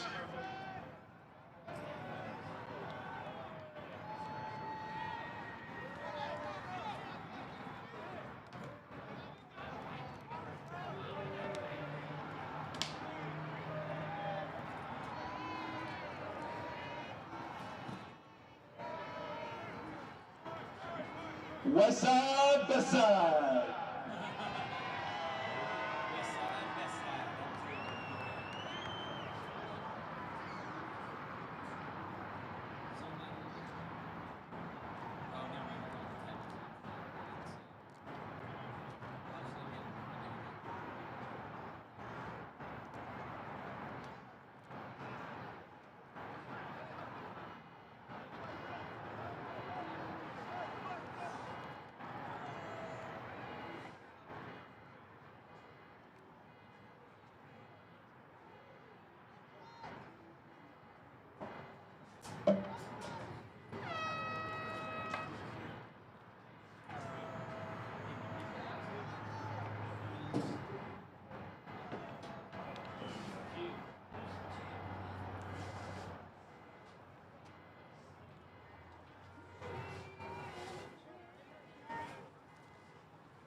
All right, guys, we're going to start the post-game award ceremony. We're going to start off with the MVPs first, and then we'll give out the bowl game rings. We're going to start with Team East first. The Team East offensive MVP goes to number 4, Brayden George.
right, next up, our defense MVP for Team East goes to number 6, Diego Spears.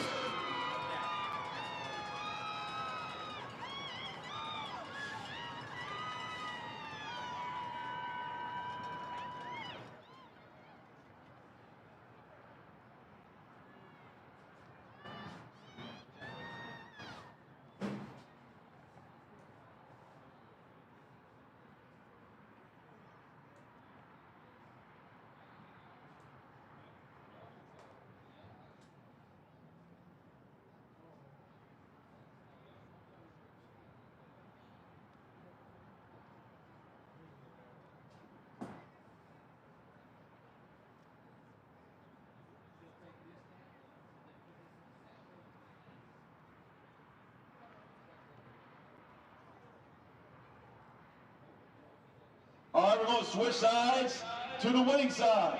Team West.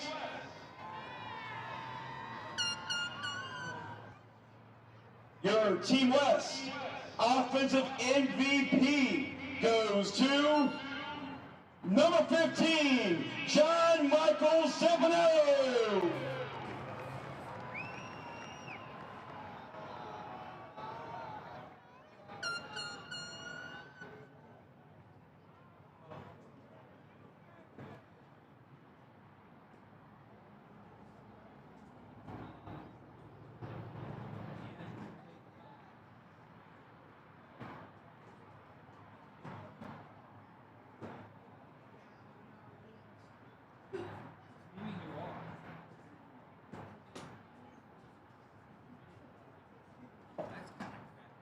All right, our final award, the Team West defensive MVP goes to number 25, Tyler Knighton.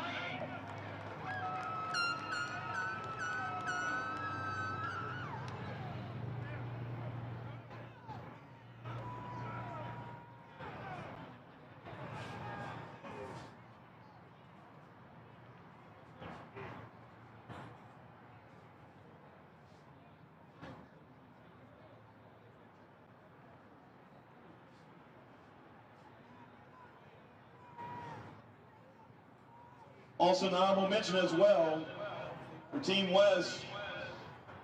There's a shout out as well. Number 34, Zeke Carlisle, was also in the running for it as well.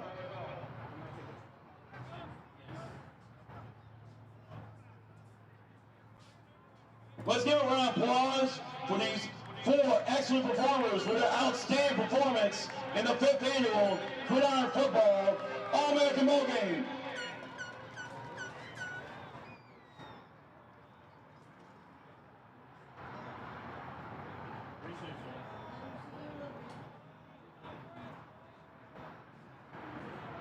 And to conclude a great week with these guys, we're going to give out their bowl game rings. And we'll call them out one more time individually for their excellent performance. Start on Wednesday with the draft, and end today with a great day of action-packed football. All these players for both teams were either all district, all state, all metro, you name it. And the majority of these guys will all play college football at the next level. For all these guys, this will be their last high school football game. So to honor their great careers as student athletes, let's give a round of applause one more time for all of the players from Team East and Team West for a great week.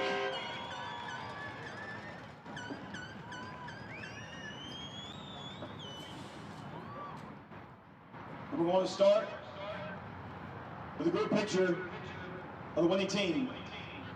Team West.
Now Team East will take a group picture.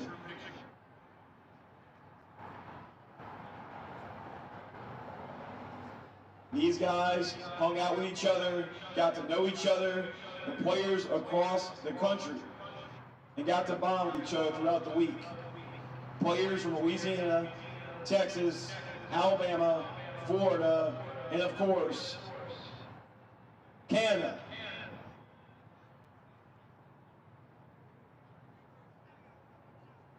Also representatives from Arkansas, Missouri, becoming our most diverse Gridiron football All-American Bowl game ever.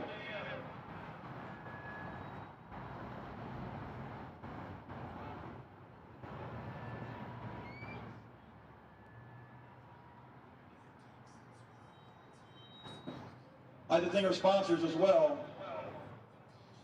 Of course, Gridiron Football, 446 Sports, Ultimate Apparel, and the Johnson Law Group. Now it's time for the bowl game rings. We'll call our numbers right now. Team East, number 0, Isaiah Grant, Isidore Newman High School, New Orleans, Louisiana. Number 1, Jacorian Norris, defensive back, Tioga High School, Alexandria, Louisiana. Number 2, Granville Anderson II, wide receiver kicker from University of Iowa, Baton Rouge, Louisiana. Number 3, Ray Levi, wide receiver from Lake Arthur High School in Lake Arthur, Louisiana. Number 4, Braden George, running back from Episcopal High School in Baton Rouge, Louisiana. Number 5, Dartavian Deepax, wide receiver from Peabody High School in Alexandria, Louisiana. Number 6, Diego Spears, defensive lineman from Dutchtown High School in Geismar, Louisiana. Number 7, Jalen Anderson, defensive end from Slidell High School in Slidell, Louisiana. Number 8, Omar Butler, wide receiver from Crowley High School in Crowley, Louisiana. Number 9, Chris Cooper, linebacker from Woodlawn High School in Baton Rouge, Louisiana. Number 10, Peyton McFarland, linebacker from Don 35 High School in New Orleans, Louisiana. Number 11, Zarek Jones, running back, DB from Gina High School in Gina, Louisiana. Number 12, James Owens, running back from Pine High School in Pine, Louisiana. Number 13, Douglas Thornton, running back, receiver from Southern Lab High School in Baton Rouge, Louisiana. Number 14, Samuel Tulos, quarterback from Kenyan Christian, Lafayette, Louisiana. Number 15, Javoy Singleton, running back, Delta Troy High School in Faraday, Louisiana.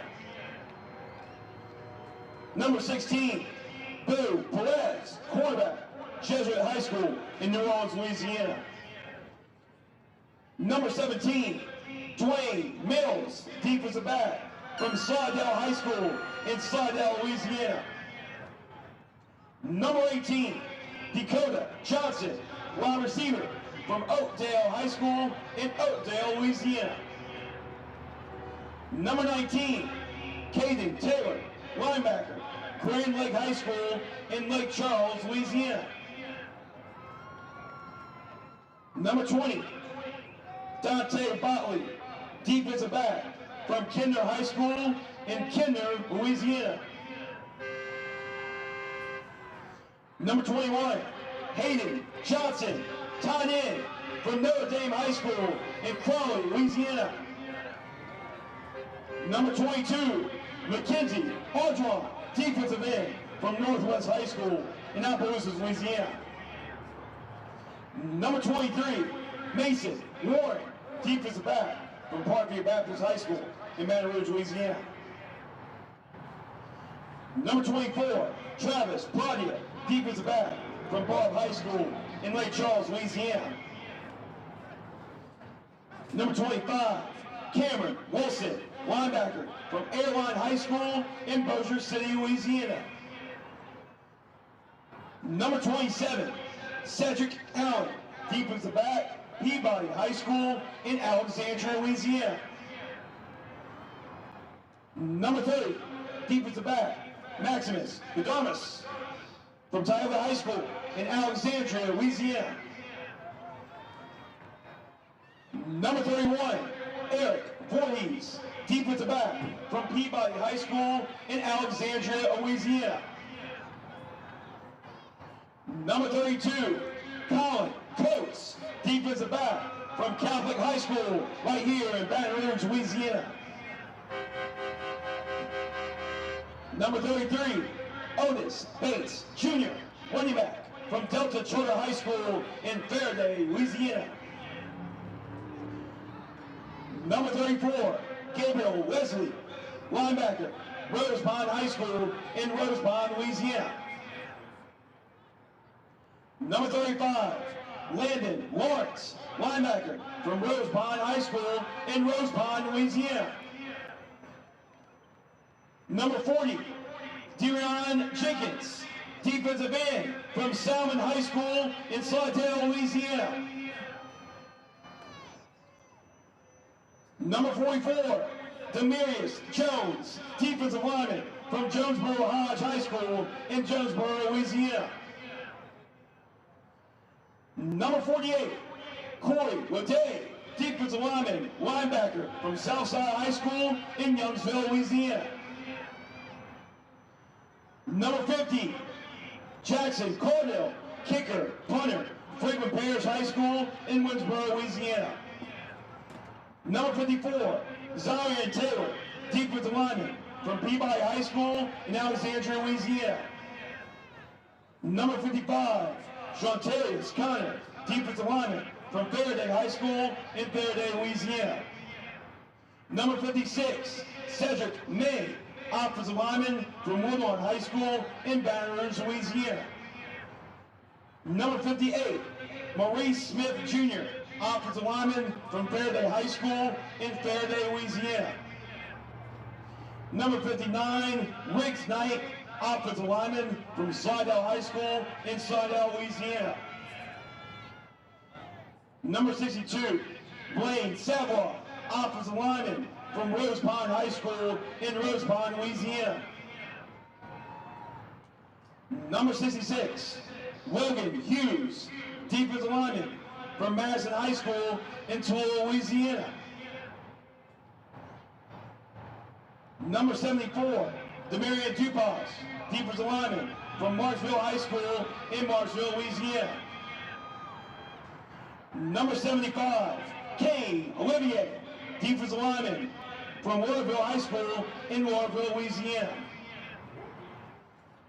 Number 77, Chase Cangelosi, offensive lineman from Dutchtown High School in Geismar, Louisiana. Number 79, Mitch Honda, offensive tackle from Sterlington High School in Monroe, Louisiana. Number 80, Demarius Burns, wide receiver, Jonesboro Hodge High School in Jonesboro, Louisiana. Number 81, Lance Rummler, wide receiver from Kenner Discovery in New Orleans, Louisiana. Number 84, Josh Lloyd, wide receiver, Tioga High School in Alexandria, Louisiana. Number 85, Brandon Scott, wide receiver, Sarah T. Reed High School in New Orleans, Louisiana. Number 88, Isaiah Foley, wide receiver, Leesville High School in Leesville, Louisiana. Number 97, Blair Russo, defensive lineman, Catholic High School in Baton Rouge, Louisiana. And finally, representing Team East, number 98, James Lucas, quarterback, Peabody High School, Alexandria, Louisiana. They're led by head coach C.J. Mayton and drafted by Team Marcus Randall.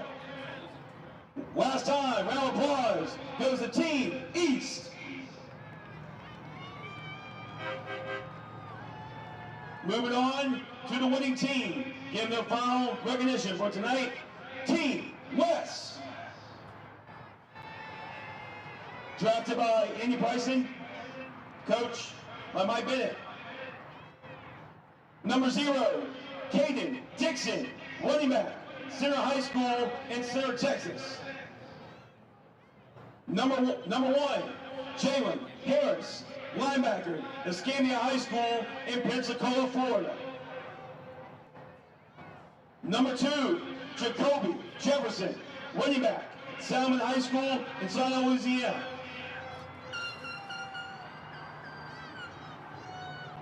Number 3, Jarius White, wide receiver, Port Allen High School in Port Allen, Louisiana.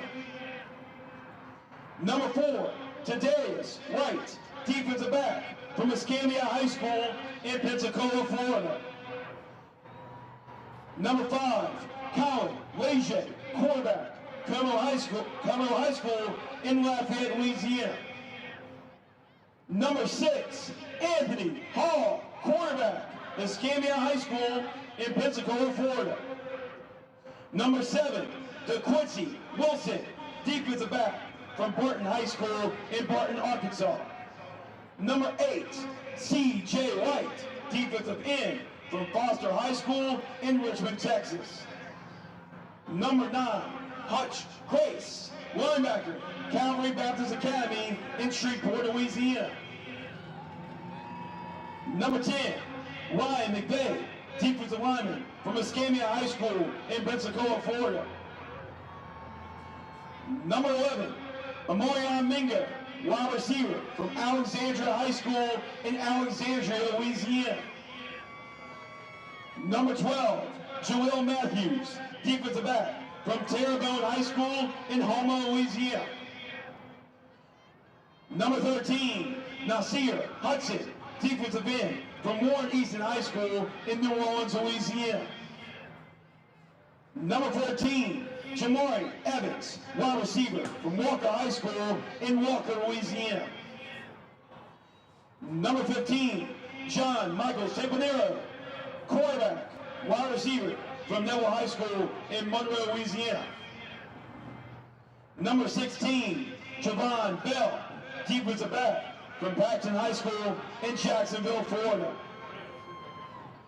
Number 17, Todd Williams, defensive back from Vermilion Catholic High School in Abbeville, Louisiana. Number 20, DeAndre Young, running back, Delhi Charter High School in Delhi, Louisiana. Number 21, Vincent Pitcher, defensive back from Neville High School in Monroe, Louisiana. Number 22, Kelby Hippolyte, wide receiver, Bridge High School in Bridge, Louisiana. Number 23, Christian Smith, running back from Amite High School in Amite, Louisiana. Number 24, Decarian Sampson, running back, receiver from Avoyelles High School in Avoyelles, Louisiana. Number 25, Tyler Knighton, defensive lineman from Scotlandville High School in Baton Rouge, Louisiana. Number 26, Grant Dinacoa, long snapper from Dutchtown High School in Geismar, Louisiana. Number 27, Colon Juan Baptiste, tight end from Peabody High School in Alexandria, Louisiana. Number 28, Jaden Thursday McDonald, wide receiver, running back from Pleasant Trinity High School in Ontario, Canada. Number 29, Mackay Bean, running back from Independence High School in Independence, Louisiana. Number 31, Jarius Stephen, defensive back from Sophie B. Wright High School in New Orleans, Louisiana. Number 32, Cody Noel Jr., defensive back from Bridge High School in Bridge, Louisiana. Number 33, Lawrence Rivers, linebacker, Chiefland High School in Chiefland, Florida. Number 34, Zeke Carlisle, linebacker, Westminster Christian in Huntsville, Alabama. Number 34, Keelan Van Zandt, linebacker, running back from Mansfield High School in Mansfield, Louisiana. Number 40, Hodges Brown, defensive back, punt returner, Como High School in Lafayette, Louisiana. Number 44, Javian Reese, running back from Northwest High School in Opelousas, Louisiana. Number 45, Alex Simon, defensive back from Como High School in Lafayette, Louisiana. Number 47, Owen Locke, linebacker from Huron Heights High School in Newmarket, Ontario, Canada. Number 50, Adam Wiggins, offensive lineman from East Ascension High School in Gonzales, Louisiana. Number 51, Ricardius Boatwright, linebacker from Independence High School in Independence, Louisiana. Number 52, Caden Chandler, linebacker from Grant High School in Dry Palm, Louisiana. Number 54, Alton Rising, offensive lineman from Livingston Collegiate in New Orleans, Louisiana. Number 55, Joe Milton, offensive lineman from Opelousas High School in Opelousas, Louisiana.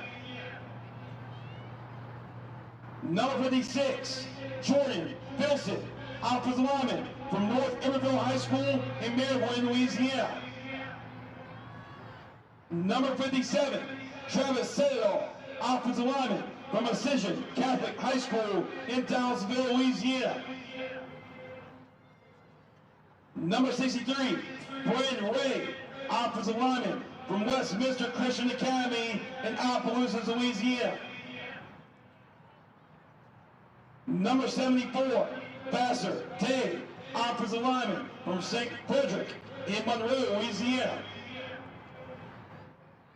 Number 75, Jake Stevens, offensive lineman from Cartersville High School, Cartersville, Missouri. Number 80, Chance Griffin, wide receiver from McKinley High School in Baton Rouge, Louisiana.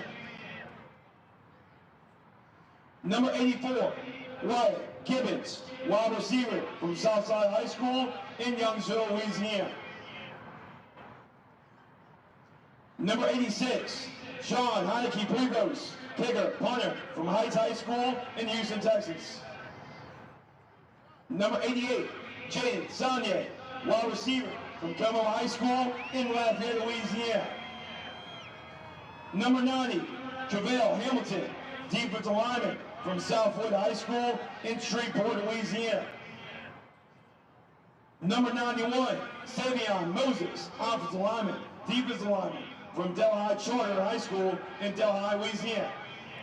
And lastly, we have number 99, Braylon Dusang, defensive lineman from Holy Savior Menard High School in Alexandria, Louisiana.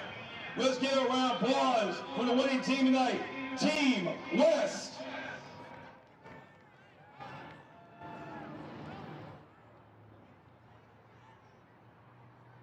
But that'll be it for a great week of action here, Gridiron football. For more information, to keep up to date with everything going on at Gridiron football, make sure to visit our website, www.gridironfootballusa.com.